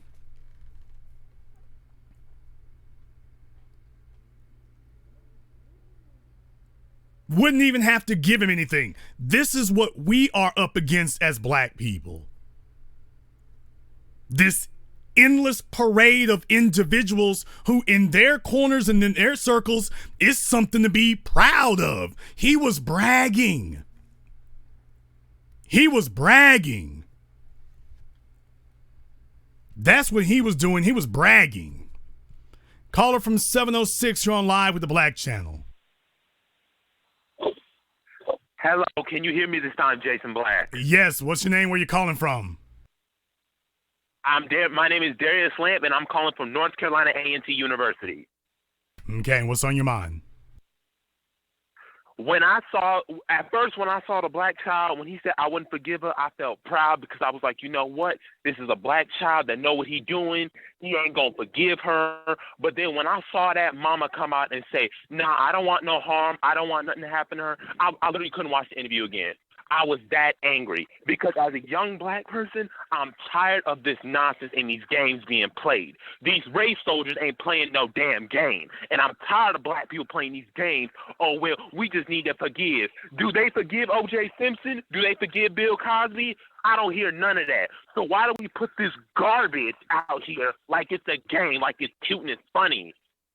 One of the things of feminine energy is the ability for a woman to have some sort of empathy. She don't even have empathy for her own son.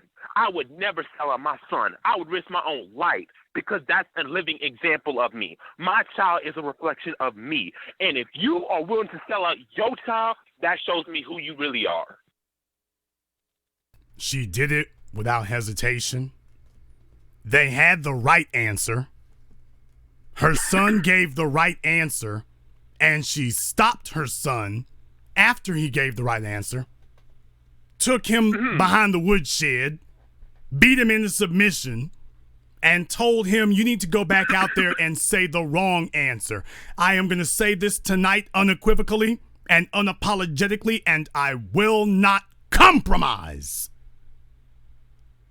Who needs white supremacists when you got black women like this? I'll let you have the last word. Well, all I got to say is as a young person, we have an uphill battle to fight. I mean, the older generation left us hanging. And it's a shame because as the younger generation, we are supposed to be looking up to the older generation. What role models do we have of black people fighting for black liberation right now? The last of them died in the 60s. I mean, let's think about it. We don't have right now currently our parents like the Dr. Francis Cress Welsings or the Black Panthers to help guide our kids.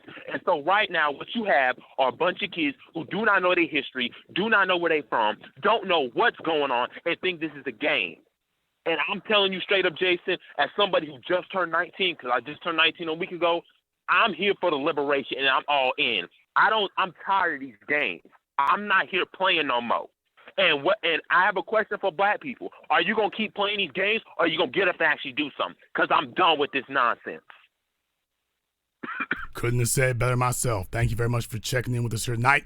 The young black people of today ain't with the Sambo shuffle. Young black folk today understand that they're under the gun. You see, older black folk, when they've been beaten into submission, they can't run anymore. His mama ain't gonna put up a fight. She won't fight for her son, much less against white supremacy. So they can tell she's not a threat. It is the young who are the threat. The young people are the threat, and it's their own parents trying to sell them out.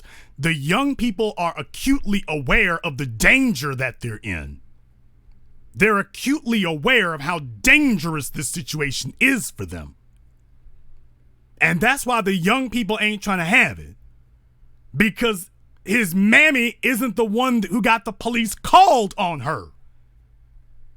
His mother understands she's trying to save herself. She's not trying to save her son. I said it the way I meant it. She's trying to save herself. She's not trying to save her son.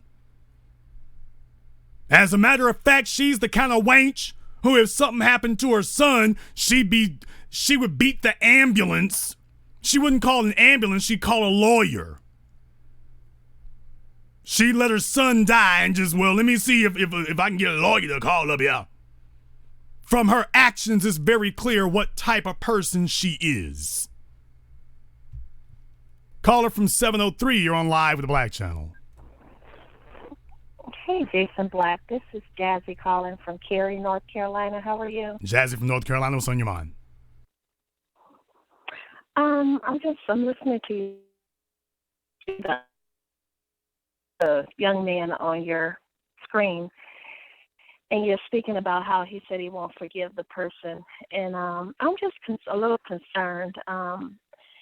Sure, the mom said for him to forgive, and that's wrong, but for you to come down on that lady and talk about her physical appearance and call her all these derogatory names, I think that's pretty ridiculous, man. Okay, fine, it's ridiculous. Fine, that's perfectly fine. Now let's get back to the subject at hand. Now that we agree, Jason Black's mocking her looks is very ridiculous. Now let's talk about what she did to her son. Okay. Yeah, she shouldn't have told the young man that. She should have said, you have the right to your opinion. If that's how you feel, then, stick with it. That's all I have to say. But wow, I mean, now do you hear what you're saying here? Now you're the mammy from North Carolina. Your words to me were, Jason, you're ridiculous for what you said. This woman's telling her son to be okay with almost getting killed, and all you say is, well, I would tell him if that's your opinion. What the hell? I hope you don't have any children because you're an embarrassment to ovaries. You're not supposed to tell your son that's an opinion. No, it's a fact. It is a fact that he was being, that's a problem. No, sir. I have children. Oh my God. And brothers and sisters, children. this is what's wrong with black society right now because 400-pound coons and mammies like this is the problem. She just sat right here and said that the most she would tell her son is, well, if that's your opinion. She didn't sit here and say, yeah, it's a fact what happened to you for her son. Well, if that's your opinion, I mean, that's your opinion is that you shouldn't forgive her. As his mother, this mammy on the phone right now is saying that she would not say to her son that, yeah, you should not forgive her. It's your opinion. If you all want to know why Negroes in the Carolinas, which is outside of New York, is one of the fastest growing, most prosperous places in America, and why they don't have any part of it, this is the caliber of black woman in North Carolina. Totally immature.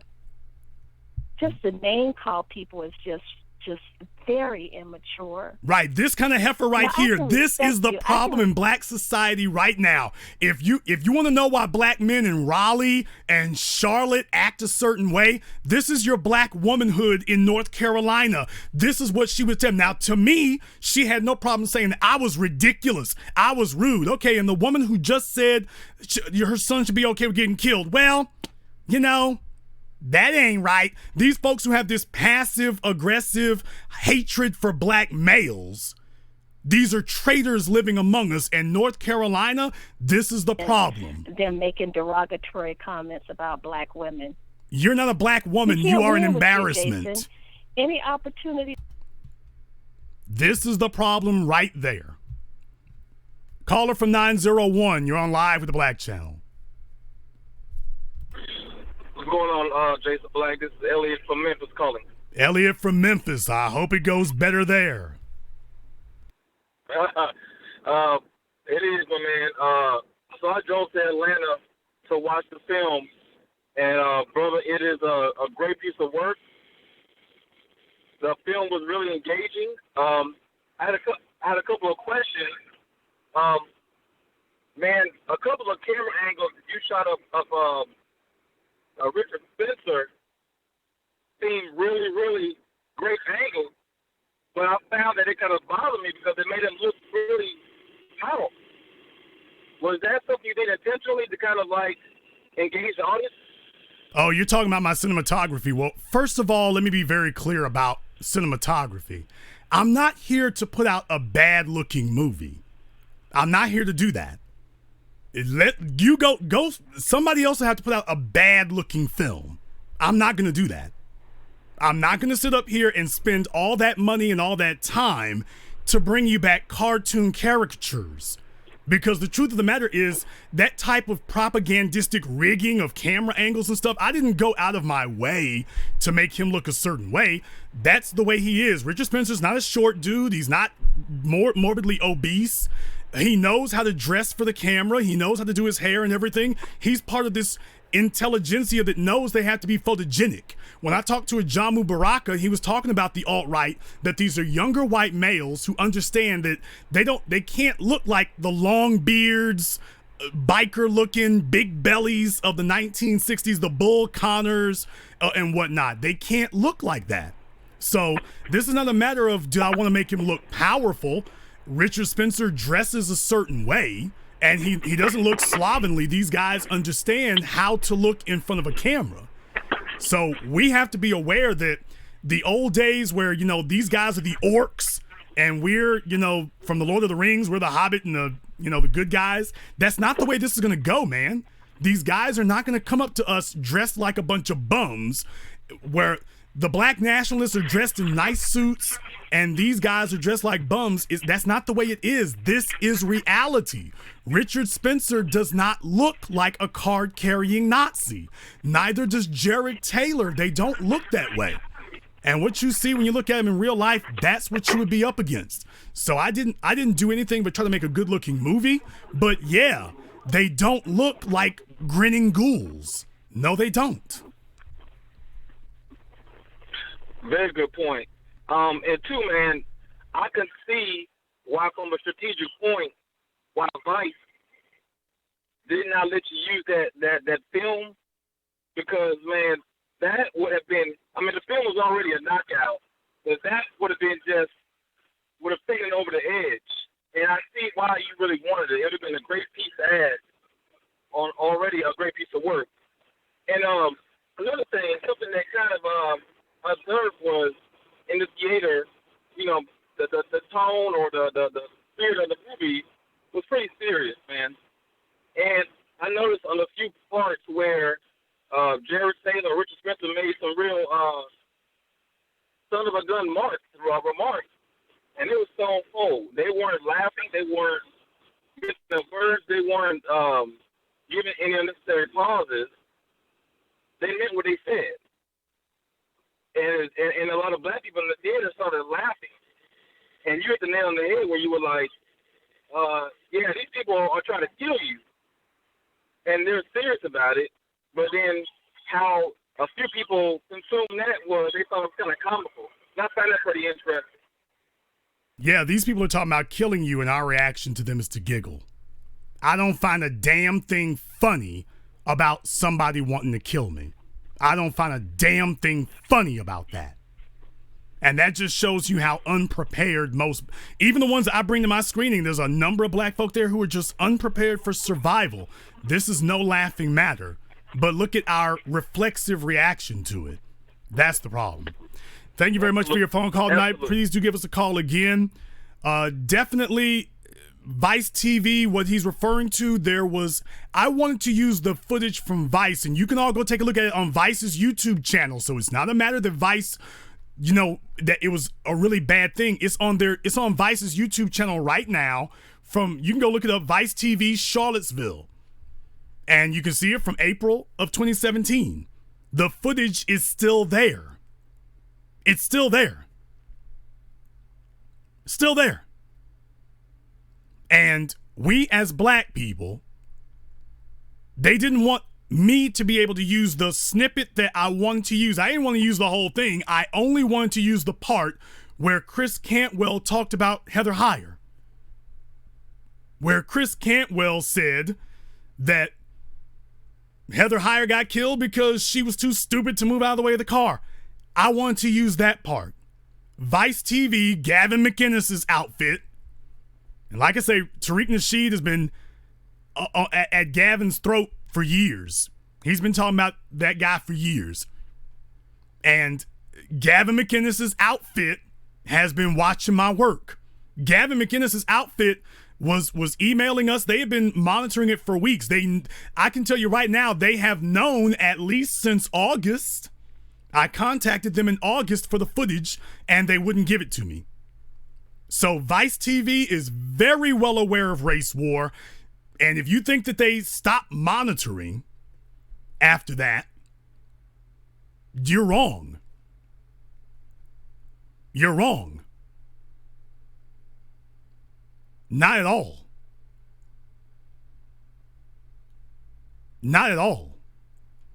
So yeah, Vice TV asked if they could show up for the screening, and I said, oh, absolutely, of course you can. And I gave them a Louisiana welcome. But absolutely, they didn't want me to use those 3 sentences. That was all I wanted. And they wouldn't let me use them. They wouldn't let me use them.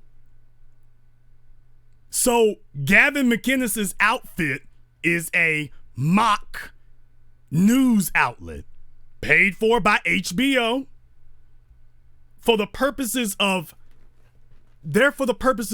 showcasing white supremacy, which is what they were doing in Charlottesville.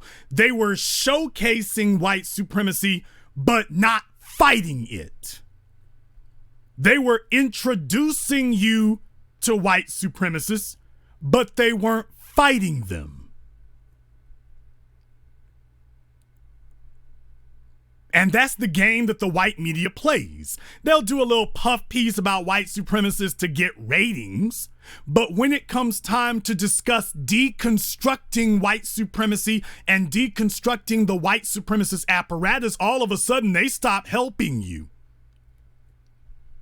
I spent a lot of money. There's another thing. I spent literally, I'm going to tell you right now, I'll be honest with you. I spent almost $10,000 to get the footage from CNN of Donald Trump when he was giving the remarks about Charlottesville. I'll just put it out there. Nobody else will tell you like that. I'll just tell you, I spent almost $10,000 to get 90 seconds. 90 seconds of footage when Trump was at Trump Tower making his remarks about Charlottesville. That part right there, that 90 seconds cost me almost $10,000. So let's be clear here. CNN charged me almost $10,000 for 90 seconds of footage, but I was able to get it. Vice TV, they said we won't sell you the footage at any price. Vice TV said we will not sell you this footage at any price. You can't pay us anything to use this footage.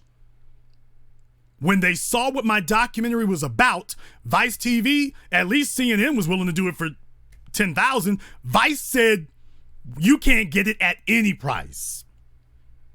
If you don't believe that they are terrified to death of what we can do, if you have a white media, if you have a black media apparatus actually going head to head with white media apparatus, if you want to know what it is, then that's what this is what it looks like when they're trying to stop you. Caller from 313, you're on Live with the Black Channel. Yeah, this is Vaughn from Detroit. And I want to take us in a different direction. I'm all for gentrification. I think it's time we need to separate the wheat from the chaff. Our communities allow everyone to come in, pull money out, and leave us empty. I think no one wants to get on code and have a viable community. If that's not the case, then it's time to let the weak fall off, to let the strong rebuild separate from them. This whole thing has been going on since the 70s, when they gave women all these programs and money to separate from black men.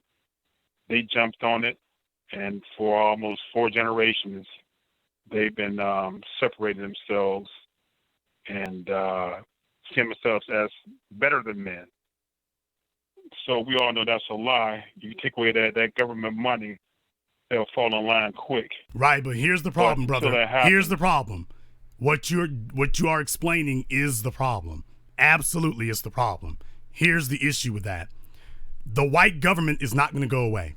This is their strategy for keeping black men suppressed. So now that you've articulated their strategy and the problem, the question now is now that we know what we're up against, it's like a football game. You know, you might not want to play against Tom Brady. You might not want to play against him. He's a damn good quarterback. I'd much rather be going up against Bobby Hebert or somebody like that. But you don't have that option. You got to play against Tom Brady next week. So now that we know what the problem is, and we know that they're not going to go away and they're not going to stop doing what they're doing, what are we as black men going to do about it? We're going to have to go our own way. We're going to have to build our own community and allow those who want to be on code to come in. Obviously, you're going to have some turncoats, so you got to look out for that. That's the only way we're going to do it. We're going to have to find a way to build our own and let those who want to come in understand there is a code, and when you violate that code, there will be consequences. I'm old enough to remember the 70s. I remember the men of that era who were militant and black nationalists. What's going on now would never been allowed to go on with those men and that era. Obviously, that era is gone, but we can rebuild that. I think that spirit. I mean, it's human nature anyway for men to be men. And I know a lot of folks don't realize we were men at one time. I know it. I've seen it. I can remember operating our own communities and neighborhoods. Well, right now, what we got to do is we have to do that for ourselves in the 21st century here. We can definitely complain about the problem, and I understand it, and I empathize like anybody else. And at the end of articulating it, now we got to get to the work of doing this. So you're up there in Detroit, get your money right, get your credit right, and make something happen. Thank you very much for giving us a call tonight. Let me get a caller from 909. You're on live with the Black Channel. Hi, Jason. This is Lakia from Fontana. Lakia from Fontana. Why aren't you at my screening tonight? That ain't funny. That ain't funny. I'm not laughing. That's not funny. Why aren't you at my screening tonight? I will be there tomorrow. It's not tomorrow? It's not screening tomorrow. Now you sound silly. I sure do hate it when folk get on the phone with me and start talking crazy to me. I don't like that. Because I don't talk crazy to people until they start talking crazy to me. You know full well that thing is only playing for tonight. You're sitting all the way out there in Fontana missing it. No, I didn't know that it wasn't playing tomorrow as well. Then how did you know it was playing tonight then? I thought it was going to be playing this whole weekend. But how did you know it was playing tonight but not know it wasn't playing tomorrow? How would you know that? From hearing a lot of people call in tonight saying that they were there at the screening. Uh-huh. So you didn't know that the film was coming out this weekend? I thought it came out earlier in New York last weekend. Oh, so you knew it came out in New York, but you didn't know that it was only playing for tonight in California. You knew about New York, but you didn't know about tonight. Okay. On playback, this is just going to be very uncomfortable for people to listen to, so I'm not going to drag this out very much longer. I'm going to let you finish saying what you got to say. Well, thank you for taking my phone call. I apologize for not being at the screening today. Well, I'm sorry you're not being honest about it. You could have just said you weren't there, but when you say I thought it was going to play tomorrow, now that's the part I don't like. I can excuse you for not being there. Don't insult my intelligence. Because I know that you know it was not going to be there tomorrow. So just don't insult our intelligence, that's all. I'm sorry. I really didn't know that you couldn't come on. Okay, now you're down, your chin's all down on your head now. Let's not do that. California, California, California.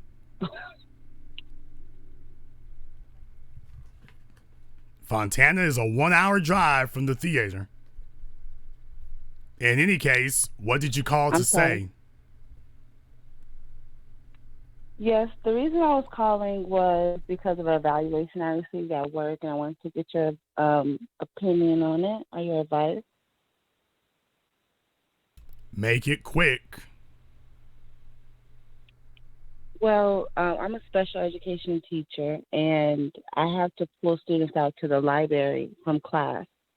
And because I'm an itinerant and I go to different schools, my actual supervisor is at the district office. But at that one particular school site where I'm getting an evaluation from the administrator, wait a second. Slow down for a moment. Work with curriculum that's not. Wait, hold on a minute. They call you itinerants?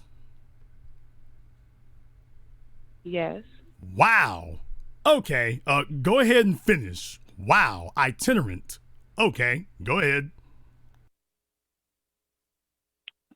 So, to make a long story short, the principal at the school is directing me to use a curriculum that doesn't meet the students' needs. As I, not protest, but, advocate to get a reading curriculum because students can't read, he continually directed me to use the curriculum that the general ed teacher is using. So when my evaluator came from the district, she noted in my evaluation that that the lessons that I'm doing are not meeting the students' goals, which is, explicit reading, scripted curriculum. So what do you think that I should do in response to that? Well, you can beat up the principal or you can go to another school. He outranks you.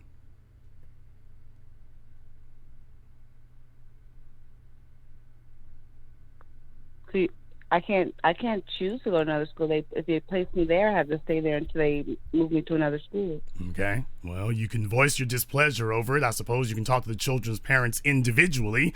That's another option for you. But, I mean, you work for them. I don't see how you're going to captain their ship. It's not a very comfortable position, but what else are you going to do?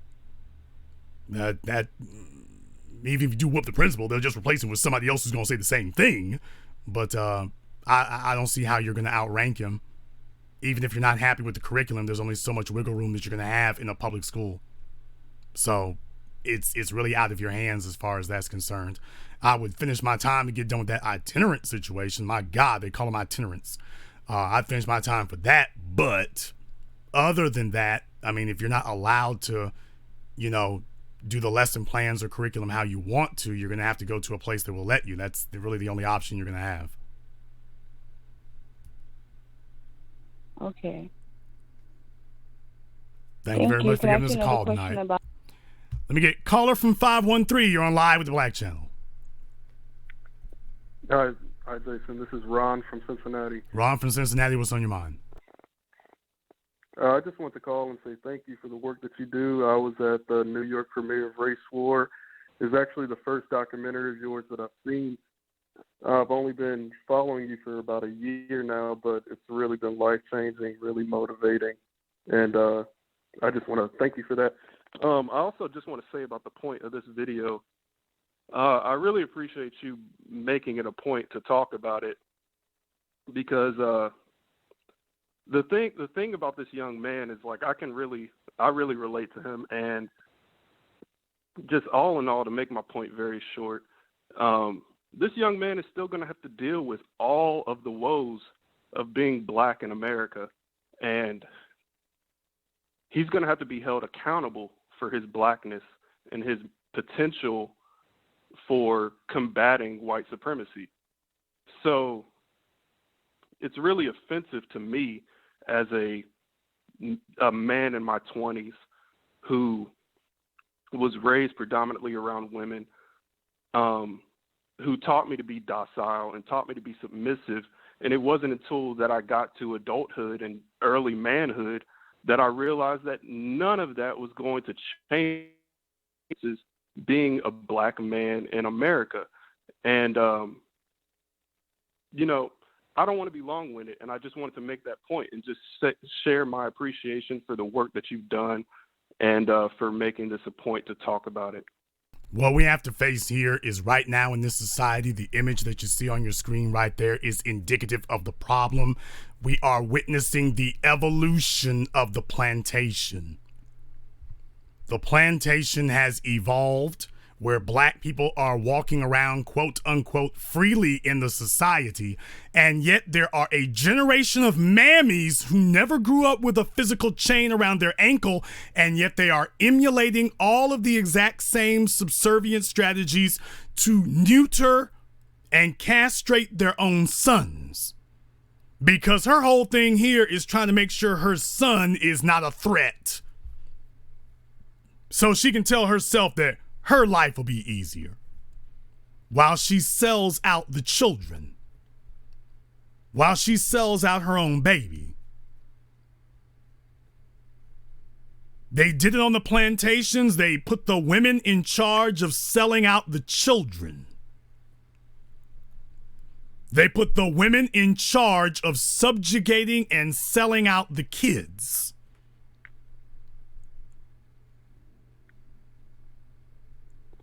And this is what you're witnessing now. I'll let you have the last word.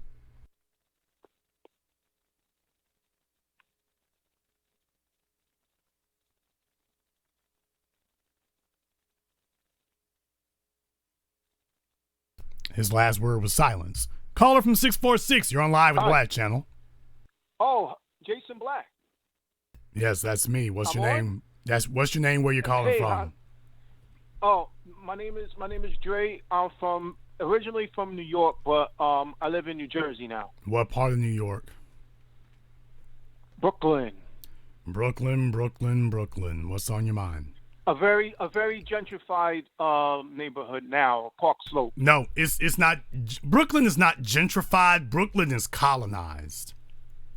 The Negroes are. Brooklyn is not gentrified anymore. Is not. We shouldn't call it gentrified. We should call it colonized. Because the Negroes there, they have been physically colonized, and now they have been intellectually and mentally and emotionally colonized also. I agree with you 100%. That's why I got out of there. I couldn't take those yuppies, man. I could not take them. I mean, did Brooklyn need to be fixed up? Yes, but they didn't fix it up for the people who are originally there. You see, I lived in there. And my mother has a brownstone there in Park Slope. She had it for about 30 years. She just sold it, I believe, last month to go to Queens. I mean, the neighborhood has totally changed. They didn't fix it up for the people who are there for the long haul. They fixed it up for a bunch of newcomers. Well, here's the problem, brother. I think is horrible. Slow down. Okay, here's the horrible part of it, okay? Because remember, I literally did the film about it. Gentrified, ethnic cleansing, American style. Nobody was talking about it when I was doing the film. Now that Trump is in office, all of a sudden everybody wants to start using the word. Amazing what a difference 1 year can make. But in any case, brother, black folk have known about this since the 60s. Black folk had all the brownstones in Harlem. Black folk had all the brownstones. Remember, you had Langston Hughes and Maya Angelou with brownstones in Harlem. This isn't new.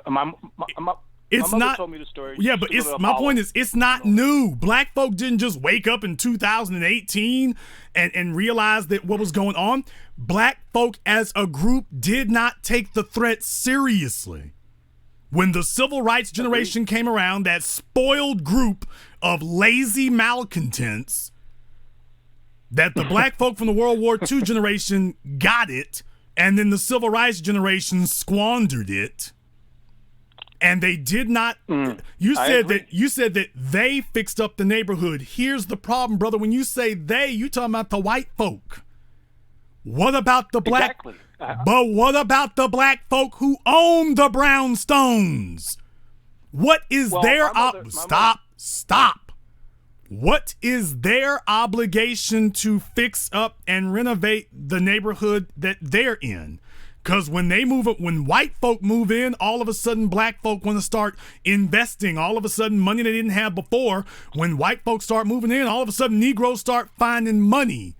Where was their obligation over the last 45 years to fix up those brownstones, to fix up their neighborhood so that they would have something to pass on to their damn kids like the whites and the Indians and the Asians and the Latinos are doing all over Harlem and Brooklyn? Where was the black? When you say they fixed it up, I want to know why black folk, didn't. Well, I agree with you, but my mother wasn't part of the problem. My mother just got rid of her brownstone last month. My family's been there for 30 years. They didn't push us out. They kept trying to get us out. How much did she sell? Had the house. How much did she sell the brownstone for, sir? Well, you know what? Here's oh God, here we go. What happened was, I'm going to tell you the truth. What happened was, she gifted the house to my sister because she took out a second mortgage on it. They made a lot of mistakes. That I'm not going to make. Okay, so you just said that she sold the house, but you're not saying. Well, no. Listen, she gifted it to my sister. Okay, because you just said she sold it. Actually, yeah. Well, I'll tell you the details. My sister had to foreclose on it because my mother took out a second mortgage on it, and they So what you're saying is that they didn't. So you're saying that they didn't sell the house; it was taken. Well, they foreclosed, and now she's got a house in Queens. She's buying a house in Queens. They didn't sell the house; it was taken. It went to foreclose. Okay, that's what my sister told me. Okay, so there's no legacy. Well, that was their fault. They should have never took out a second mortgage. Okay. That's all great. That's all wonderful. This is so much Negro babble. That's all wonderful, brother. There's no legacy. There's none. I agree with you. Brownstones in Harlem. I'm trying to have patience. I really am. But I can tell you were raised by a single mom because you're talking like you got it all and you're literally undermining yourself. And I'm trying to have some patience. You're trying I'm listening to you with you're patience. trying to save I'm face. to you. I agree with you. Okay, I agree with you, Jason. brother, I agree with you. you're still talking. You are trying to save face in a situation where you have no face to save. First order of business, stop trying to save face. Second order of business, your legacy, you got screwed on legacy. Those brownstones are selling for anywhere from $2 to $4 million. Now, if you're going to sit here on my phone and tell me that you are okay with $2 to $4 million being sold out from under you, we ain't got nothing else to talk about. Because that's not okay in my book.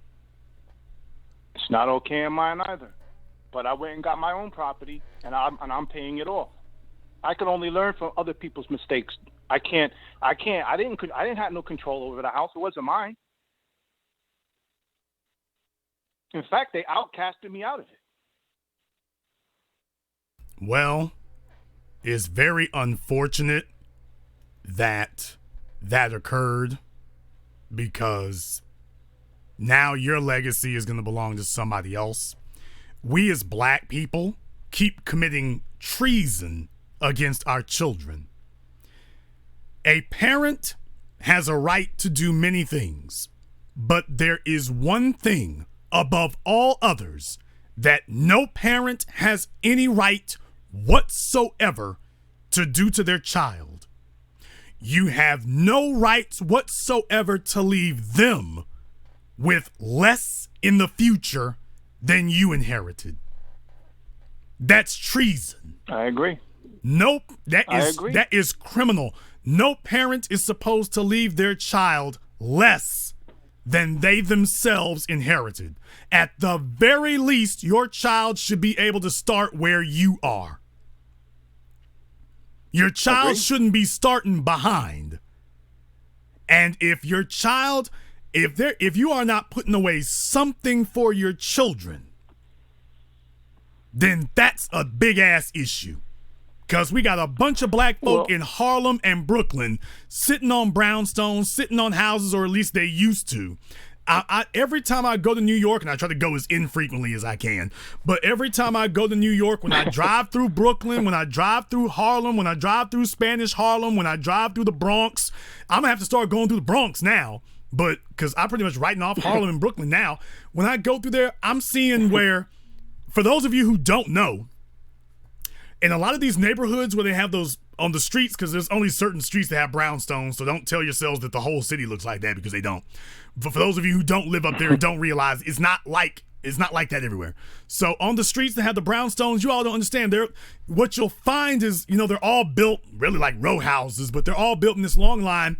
But what you'll find now is you'll see where a sliver has been demolished and torn down. And some private real estate company will come in and build just a little 2 or 3 story tall condo.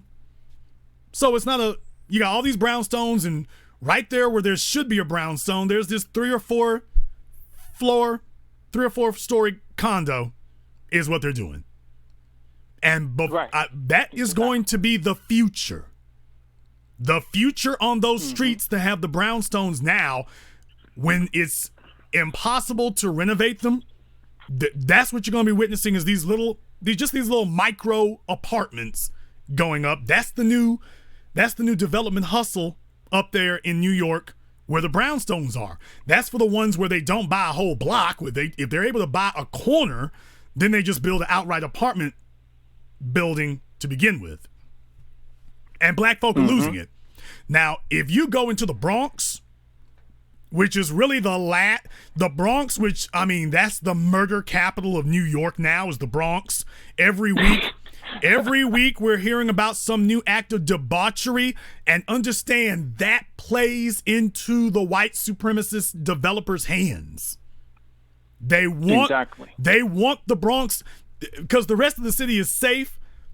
Housing values go down where there's a lot of crime because everybody wants to get out. And that plays into the developers' hands. The developers are going to come through there. They're already starting, but they're just going to come through there and buy up whole blocks as the prices go down, or at least they stay stable. Because in New York, the prices will not actually go down. But if you can keep the prices in the Bronx at $400,000, $500,000 for a house, which is currently what it's at, well, $500,000 to $900,000. If you can keep those prices around there, you got it. If you can keep those prices around there, you got them. And that's the point.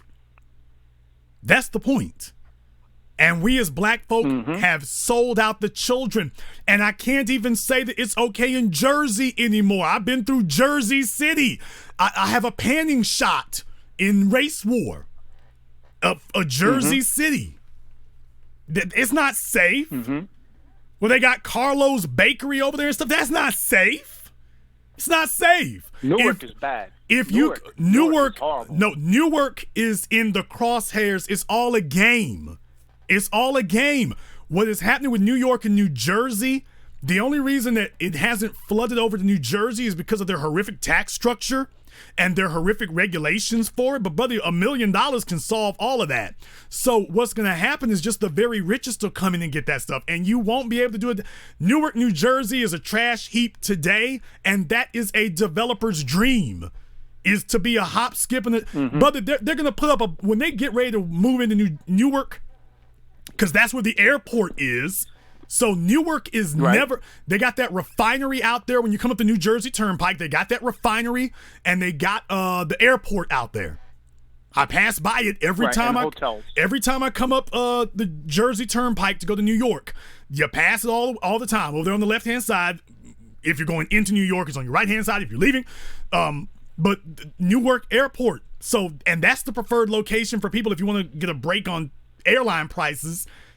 Going into JFK or LaGuardia, you can sometimes get a break if you're going to Newark, but I would really only take that if you can get like $100 off, because it's still going to cost you a bunch of money to get into the city, which is going to be Manhattan, which is going to cost you an additional $15 plus however much it costs to get there. But my point is, Newark, New Jersey's got a major airport. That ain't going away.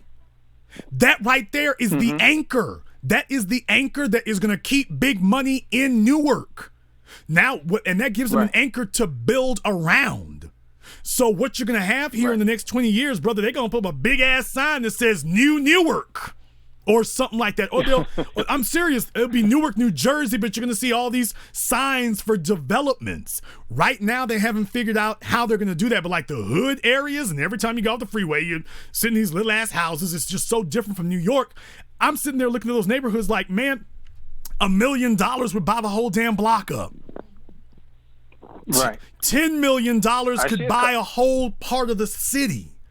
It's only a matter of time. So Newark is a bombed out place only because the developers haven't figured out what they want to do with it and what they can do with it. But I agree. In Gentrified, I agree 100%. Well, in Gentrified, Catherine Willie, who was the real estate agent who was in the film, she sat there and was talking about, in Harlem, she gets a call at least every month or so from somebody who wants to spend $100 million and purchase a square block in Harlem. And she's like, well, you physically can't do it like that. At least for now you can't. But you physically can't do that. That's the situation in Newark for now. But eventually it's going to get to Trenton. Trenton is another one. Trenton's next in line. They basically made Trenton into a bedroom community. They got 3 and 4 lane highways out there in Trenton, surface streets. And that's the one part that I didn't get to include in Gentrified. If I had a re-edit to do, I would have focused more on the 3 and 4 lane streets, which are basically freeways that cut through your communities and whatnot, because they used to be 4 lanes. Now they've widened them to 3 and to 6 and 8 lanes. So Trenton is no better. Wow. Trenton is no better at all. Right. So all that over there in New Jersey, when you cross, whether it's crossing the Holland Tunnel or Lincoln Tunnel or whatever, it doesn't matter. On the other side of the tunnel, I don't think that's going to change. You're not going to get a whole lot done there anytime soon. But within half a mile of the tunnel, in 20 years, if they don't start a major push to develop expensive new neighborhoods over there, the only reason it would happen is because damn taxes don't come down. If New Jersey ever pushes to bring their taxes down, that's the moment you're all looking for. If you all want to know what Jason Black's analysis is, New Jersey has some of the highest damn taxes in the nation. If New Jersey does $7,000, I pay $7,345 for a condominium, two-bedroom. Congratulations. The point, what you all are looking for in the state of New Jersey, and it's going to affect most of that part that's on the other side of New York. What you all are looking for is a governor who comes in talking about tax reform. When you get a governor who runs on tax reform and says he wants to bring the taxes down, Katie, bar the door. It's all over but the shouting. Could I ask you a question? Yes. Should I buy more property out here then? No. And the reason I say that is because you can get if you got enough money to buy property in Newark, New Jersey, brother, you can buy a hell of a lot more in Charlotte, in Nashville. You could take that money somewhere else and do a lot and get a lot more bang for your buck. To me, that whole area up there, I'm sorry, as Dr. John Henry Clark said, that we are all victims of a condition of history. That place was overpriced by the time you and I were born. You're fighting with multimillionaires and billionaires now. And you'll be able to carve out a little enclave for yourself. But when you get done, it's not just the taxes, it's the regulations and everything else to try to hang in there. And I know you're more comfortable with it, but you're supposed to invest where you can get the most money, not where you're most emotionally comfortable. If I had $100,000, why would I try to buy one property in Newark when I could buy 2 or 3 properties in Nashville? Or put down on 2 properties in Florida? Or Atlanta, for that matter. Okay. Or the Carolinas, Charlotte and whatnot. Why would I?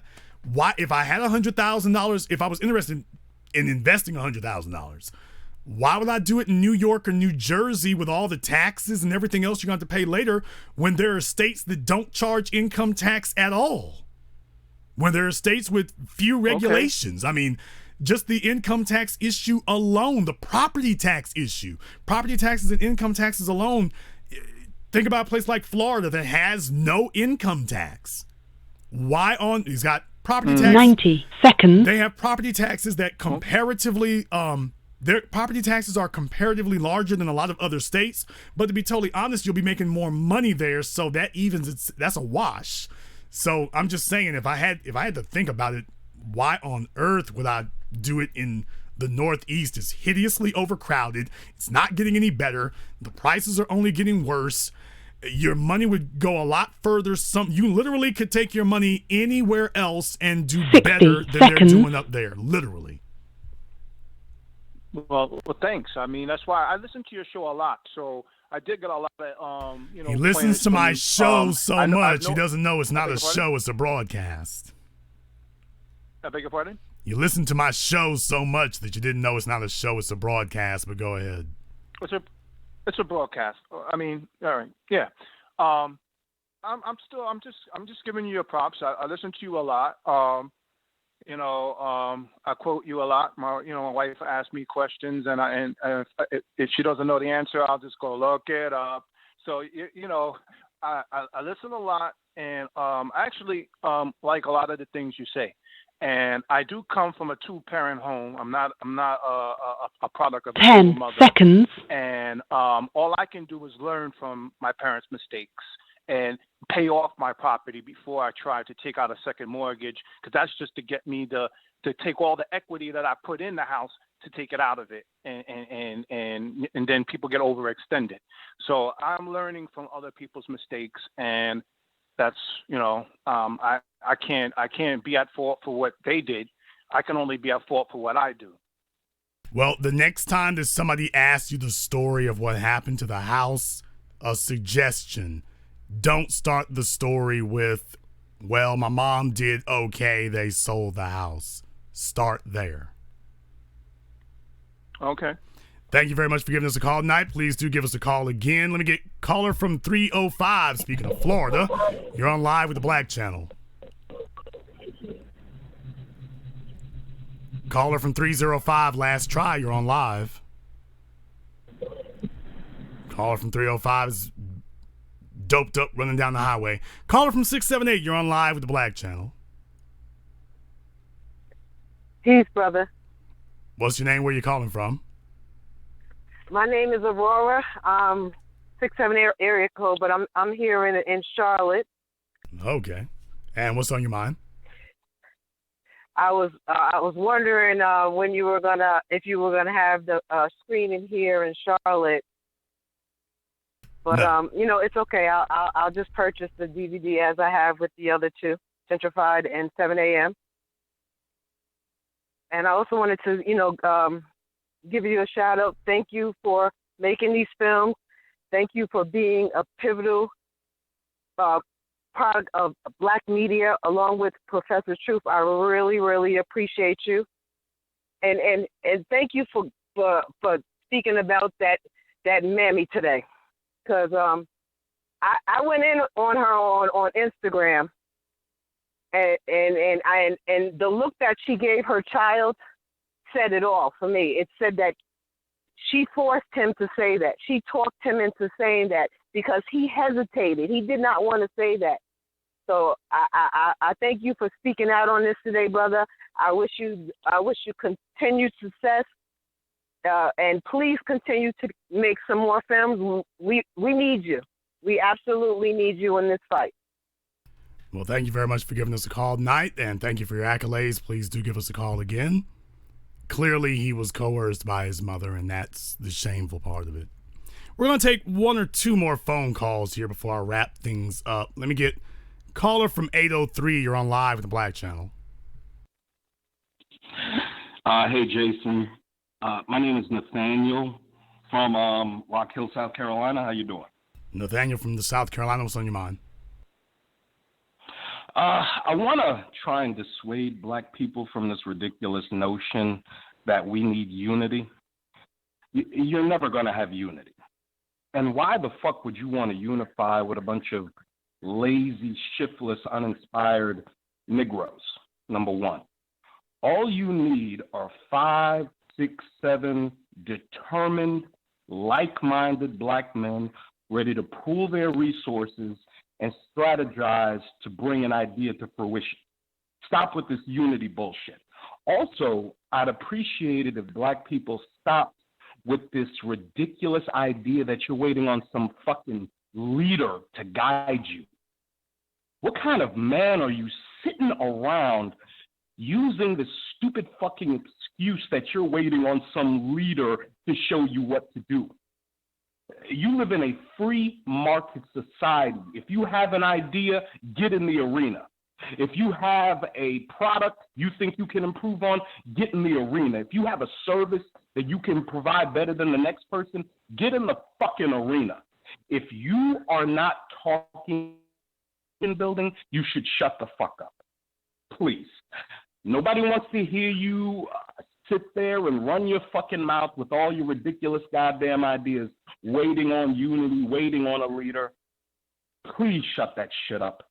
If you are not talking institution building, entrepreneurship, keep your fucking mouth shut, okay? Nobody wants to hear your shit. Thank you, Jason. That's all I wanted to say. Hold on just a moment, because first of all, I wanted to say that I agree totally with every word you said. Absolutely every one. Thanks, sir. Like forgiveness. See, there use this. I'm sorry, go ahead. Like forgiveness, Black people don't really mean forgiveness when we use that word. It's usually a word to say, another way of saying my cowardice. And when we talk about, quote, unity, that's another way of saying cowardice too. We only invoke this unity thing when it's time for us to hide from racism. But every single day when you get out of bed, we don't discuss unity at all. Never. And that's where that problem comes from. Now, you were asking a question about why is it that people do that? The answer to that question, brother, is because we do not have confidence in ourselves as individuals. We don't. So in order to psych ourselves up and puff ourselves up, we want a big ass group of people around us to reassure us that we're gonna be okay. Black people do not subscribe to the concept of one-man army. We don't subscribe to the concept. I mean, white folk gave you the phrase army of one. But we as black people, we don't subscribe to the idea of being powerful as an individual. We don't. And that's why we're waiting for throngs of people to come and reinforce it for us, because we don't actually believe that we in and of ourselves are worth anything. So you hear these constant pleas for, quote, unity and, quote, coming together and, quote, if all of us could X, Y, Z. That's the reason you hear that, because you're talking to an individual that you say, yeah, that's a great idea.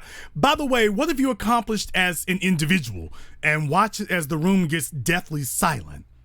Because a person who has accomplished something as an individual, he's got something to bring to the table to put together with other individuals.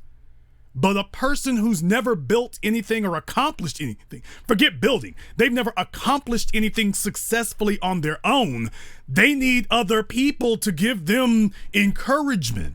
They need other people to help them finish something for the first time in their lives, because they've never actually done it. So that's the reason why you hear these endless, constant calls for quote unquote unity. These are from the failures who've never actually accomplished anything as an individual. And they are hoping that if they can get enough people, hopefully like you around them, that maybe you can help compensate for their lack of ability. Anytime you hear black men talking about unity, you're dealing with a lazy, shiftless, scared-to-death nigger. Anytime you hear a black man talking about where are our leaders, you are talking to a lazy, scared-to-death, unaccomplished nigger. Period. It is what it is. The thing that's going to turn our trajectory into the right direction are small groups of black people making tremendous accomplishments, and all the other lazy, shiftless Negroes who stay on the sidelines looking will then follow suit. Anyone talking about needing for us to unify is using that as an excuse to remain sitting on their fucking ass waiting for somebody to do something for them they should be doing for themselves. And the last thing I want to say, all you black women running your mouths about where is this young man's father. For the last 40 years, you all have been telling us you don't need us. There have been countless plays, countless magazine articles, countless books, countless songs, and countless fucking TV shows with the direct message that we don't need you. Are you women ready to admit that you were wrong? You were wrong to follow feminist ideology. You were wrong to sell your soul out for democratic ideology. Are you prepared to admit that? I wonder. That's all I got to say, Jason, man. I'm right outside Charlotte, North Carolina. As soon as this DVD is available, I'll be ordering it, bro. Thank you very much for giving us a call tonight. Please do give us a call again. I don't have a problem with a word he said, nor in how he said it. There are a bunch of weak folk in the chat room. They got their 50-cent DVDs and whatnot. They got their 50-cent CDs or MP3s, and all of a sudden, oh, I don't like that. No, it's not the words. It's not the type of words he used. You didn't like the fact that of a black man asserting himself. You see, when a black man sounds weak and talks weak, you're okay with that. Black folk as a group, they're okay with a black man sounding docile and silent. That's all right with them. They're okay with a black man who regulates himself. That was why you like Barack Obama, because you could take a look at him and see he was regulating himself. This is what this no account, carrot top ass, eraser head looking wench on this TV, on the video you're looking at right now on your screen. She wants her son to be harmless. Everybody else is teaching their sons to be a threat. Black society's own women is teaching the sons be harmless. Black society's own fathers is teaching the sons be harmless. Black folks sitting in this damn chat room trying to tell the sons to be harmless.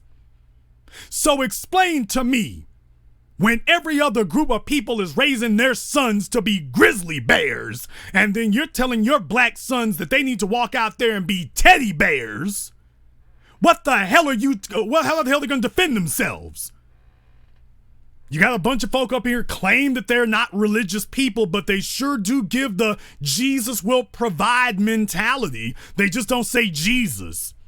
They don't say Jesus will provide, but they tell you to do everything that the Jesus will provide people tell you to.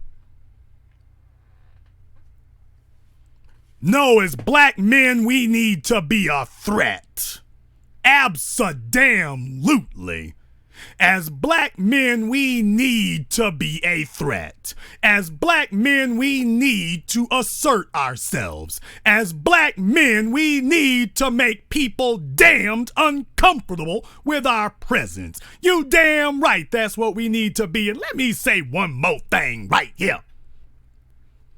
Don't let the fact that I don't use the exact same language he does fool you into believing somehow I got a problem with it or I'm against it, because I damn sure don't, as evidenced by the fact I let him ride. And if you got a problem with that, you can kiss my ass. Oh, I'm sorry, was that profanity right there too? Another caller from 803, you're on live with the Black Channel. Hello? Yes, you're on live. Where you calling This from? is Anthony. I'm calling from Columbia, South Carolina. Anthony from the Carolinas calling in again. What's on your mind? Well, I guess for this situation right here,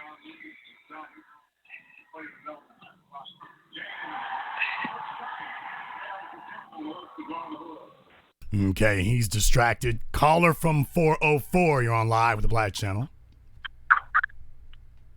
Yes, this is Curtis in Atlanta. Am I clear? Yes, you are. What's on your mind? Okay. First of all, I did support your movie up here in Atlanta, the Midtown area, and there were two things that jumped out to me. I purposely went because I wanted to hear the European interviews that you did, okay? And the two things that jumped out to me was when the younger white guy, he said, and I want to be very clear for younger blacks to hear this, he said it's not about being moral, it's about winning. And then the older white guy, when y'all were talking about Trayvon Martin and how you asked him, well, if I'm following a white girl or a white boy, would it be the same scenario? And he gave you the excuse that if the white boy knew jujitsu and your life was in danger, you could do what happened to Trayvon. And the reason why that jumped out to me is this. I went to D.C. back when Mike Brown got killed for the Million Man March. And since that time, we've seen a lot of black men get killed on video. So when you ask the question, what do we have to do? I think it's going to take multiple black people getting killed on video, and we just have to just go off. I'm just being honest with you, because we've seen a lot of murder since Mike Brown and that Million Man March, and we're to the point now where it's almost like they're shock testing us. So now it's kids. But we're not reacting. We're not rioting. We're not doing anything. I think up, and it may be a mass killing on video of black people that are going to snap us out of this spell and make us really understand what's going on and what you're trying to put out. I wanted to ask you one question before I get off, and thanks for taking the call. Everything I heard you share tonight about that woman, all I heard was Willie Lynch. I just came out the Court of Appeals in Georgia on a custody case. So when these women ask about where the black men, we get visitation schedules and we only see our kids 4 times a month. Go ahead, bro. Let me tell you something about that too. To every coward, and we have coddled, let me just be honest here, we have coddled a lot of these people, especially the females have been coddled and told you can lie to the point that they are victimizing their own daughters and their sons. and they need somebody who's going to tell the truth like it damn sure is, I don't want to hear you asking, where's the father? I got a better question. Where are the women? Where are her sisters? Where's her mother? Where's her grandmother? Where are the women in the community? Because black women will get online and check each other every day about their weight. If you say it's gotten to the point where they have just become a group that defends their dysfunctions. I'm fat and overweight. Let it ride. I'm stupid with a weave on my head. Let it go. I got 8 kids by a bunch of bums. That's all right. I got 3 STDs. Well, you ain't no less of a woman. Where are the women? And I don't hear anybody asking that question. They're sitting up here trying to deflect onto us again. Where are the women? Where are they? While you're sitting up here trying to deflect onto us, where are her sisters? I don't hear the women out here calling her out. There should be a bunch of black women standing on her damn doorstep. Where are they? Where are the women to sit up here and say, that's not the way you tell your son what to do? Where are the women to tell her that she's off code? No, we're not going to deflect. You made this problem. You need to fix it. Where are the women at? Since you want to go looking for somebody outside of her, okay, where's her mama? Where's her grandmama? Where are they? Where are they at? Because I don't see them. I see a bunch of deflection. I see a bunch of people trying to change the subject. I see a bunch of that. Where are the women at? That's a question I'd like an answer to. Because we spend a bunch of time sitting up here trying to figure out how to change the subject in a desperate and quite frankly pathetic attempt to lead somewhere else. Now I'm going to say one more thing. You all cannot complain if this young male grows up and starts dating white women and gets into trouble, or even if he doesn't. If he grows up to be the next Clarence Thomas or the next Tiger Woods, blame his mama. Every one of us can see this right now, that he's a Tiger Woods in the making, and it was his mother that taught him at an early age that you are supposed to want unity with non-black women, even if it endangers your life. Now, let me say something else here. Yes, I'm saying quite a few things here tonight. The mother is supposed to be the feminine example to a boy. Oh, you ain't gonna like this because this doesn't give you an out. Let me say this to all the females. Now, I would like to also address the hood rats, hoes, sluts, whores, and fat bedwench mammies. The mother, in case you fat wenches didn't know, the mother is supposed to be the primary feminine example to a boy. The mother teaches the boy what a woman is supposed to exude. She is supposed to set the prototype to him for what a woman is supposed to expect. Not the father. The father does not set the feminine example. The father sets the masculine example. Now, his mother is, tell me what the feminine example is that, remember they say it's biology. When you grow up, you go looking for someone that emulates the things of your mother. Tell me what example his mother has taught him to go out into the world to pursue in a woman. Because he's going to grow up saying, well, my mama raised me okay, even though she didn't. He's going to go out into the world looking for someone that exudes those qualities of his mother. And I implore you now and ask you, what is the example his mother is teaching him to go into the world and pursue?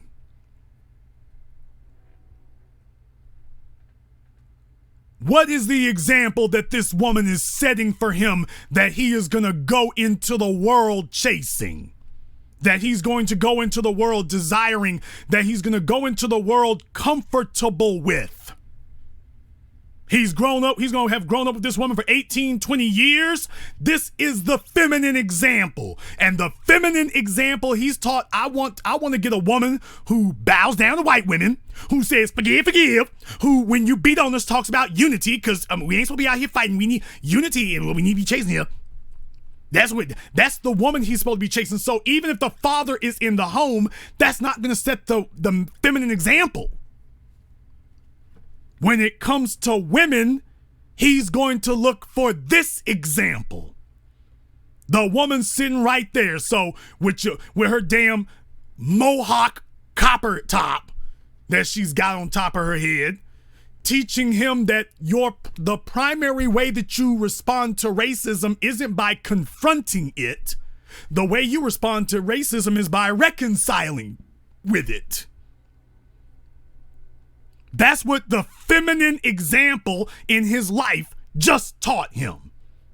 So for all of you gutless, lying-ass, bastard baby-making hood rat mammies who want to try to change the subject, what is the feminine example, which a man has absolutely nothing to do with? What is the feminine example that she has taught her son? Since we know he's going to go into the world looking for a woman like his mother, what is the type of woman that his mother is teaching him to go and look for? Now, you can't blame that on his father. I know a lot of you got lesbian tendencies and you hate yourselves. You hate your daddies. You hate everything. You can't blame this on his father. What is the feminine example his mother is telling him that he should find acceptable? And even if he doesn't take it as sharply as we are here, what he's going to remember is, I want a woman who doesn't believe in balling up her fists to confront white supremacy. I need a woman that when she is faced with white supremacy, she backs down. That's going to be the woman that he seeks to procreate and reproduce with.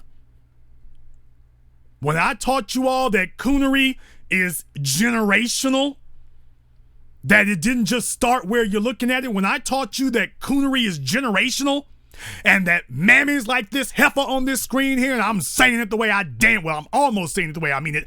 I can't use the kind of language I would like to use. I probably need to get the previous caller back on so he can use some of the language I would like to use. But in lieu of the language I would prefer to use, this bummy ass heifer up here is carrying on a tradition of coonery straight off the plantations. Unimpeded and uninterrupted. Unimpeded and uninterrupted. And this is what we end up with. So if he grows up being the biggest buck dancer we ever met, making excuses for it, sounding like Darian Tolles, well, this is what creates the Darian Tolles of the world.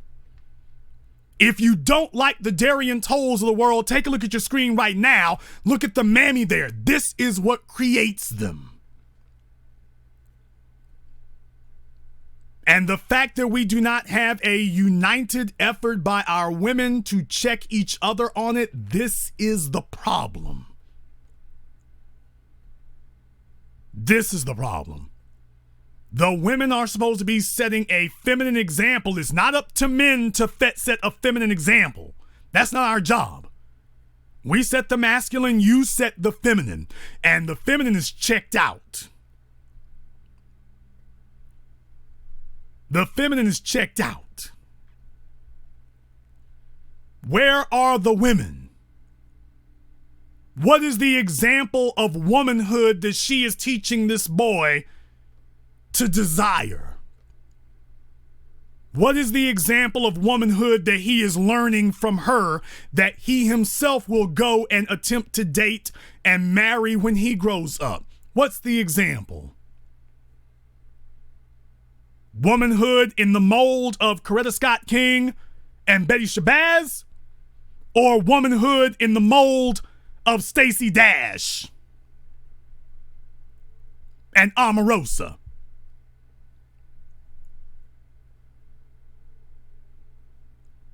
I'll let you have the last word. Can I share one last thing? Okay, I just wanted to share one last thing, brother. To all the younger people that's on this line listening, when you watch that movie, understand that Europeans are liars, and understand that both of those white men have their own organizations where they're planning to stay in power. And remember, it's not about morality with these people. It's about winning. Once we understand that concept, we're ready for war. Love you, bro. Keep doing your thing. Thank you very much for joining us tonight. Please do give us a call again. The game that gets played is they'll tell us that they don't want violence against us, but every time we talk to them about violence that's been committed against us, they tell you that it was justifiable. So there goes that idea. Every time they tell you that violence against us isn't their goal, when we talk about violence committed against us, they tell you it was always justifiable. I am standing up tonight for all black children everywhere, for our black sons and our black daughters, because Sandra Bland was somebody's daughter, and I watched as her mother wouldn't even bail her child out of jail.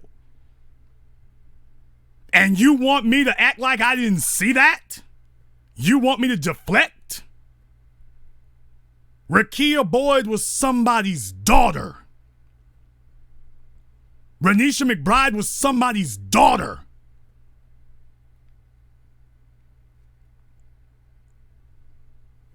I'm watching all of these black women get murdered and killed, and I'm hearing their mothers talking about forgiveness. And I am doing this for them, since they mammies won't. Where's the father? Where's the father? Where's the father? You looking at him, you hearing him talk to your ass right damn now. You're looking at him all over this place. You want to know where the father is? We're right here. And we're laying down the damn law. It takes a village to raise a child where the damn village has said this heifer is off code.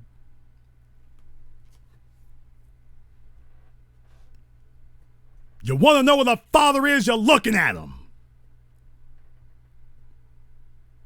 Right here. And we are saying that it's off damn code. And if she's so busy with her head so far up Europeans' supremacy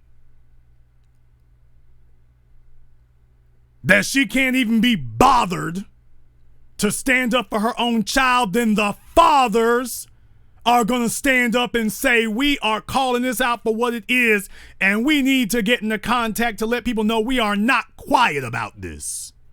No, we are not. Silence is complicity. Silence is collaboration. If we are silent, if you are silent, you are collaborating. And I will not mince words about it. I've had some conflicts and difficulties with people right here at the Black Channel because I have let them know that their silence is complicity. There is no I take care of me. If you are not talking for the people and speaking for the people, you are committing treason against the people. We all at least have the ability to do that. We all at least have the ability to talk. We all at least have the ability to say this is off code. That costs you nothing unless you don't really care. So if you want to know where the father is, you've been listening to him now for the last 3 hours. And that's exactly what I mean. That's exactly it.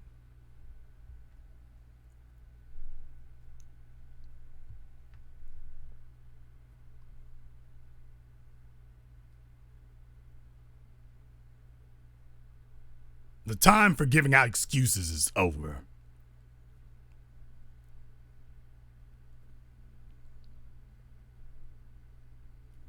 RaceWarMovie.com. If you haven't seen it, go see it. I don't give a damn where you are. If you haven't seen it, go see it. More is coming. And this concludes tonight's broadcast of the BlackChannel.net radio program. I am your host, your brother, your humble servant, the Black Authority. And until next time, my brothers and my sisters from around the world, remember, black is the future, and the future is absolutely uncompromising.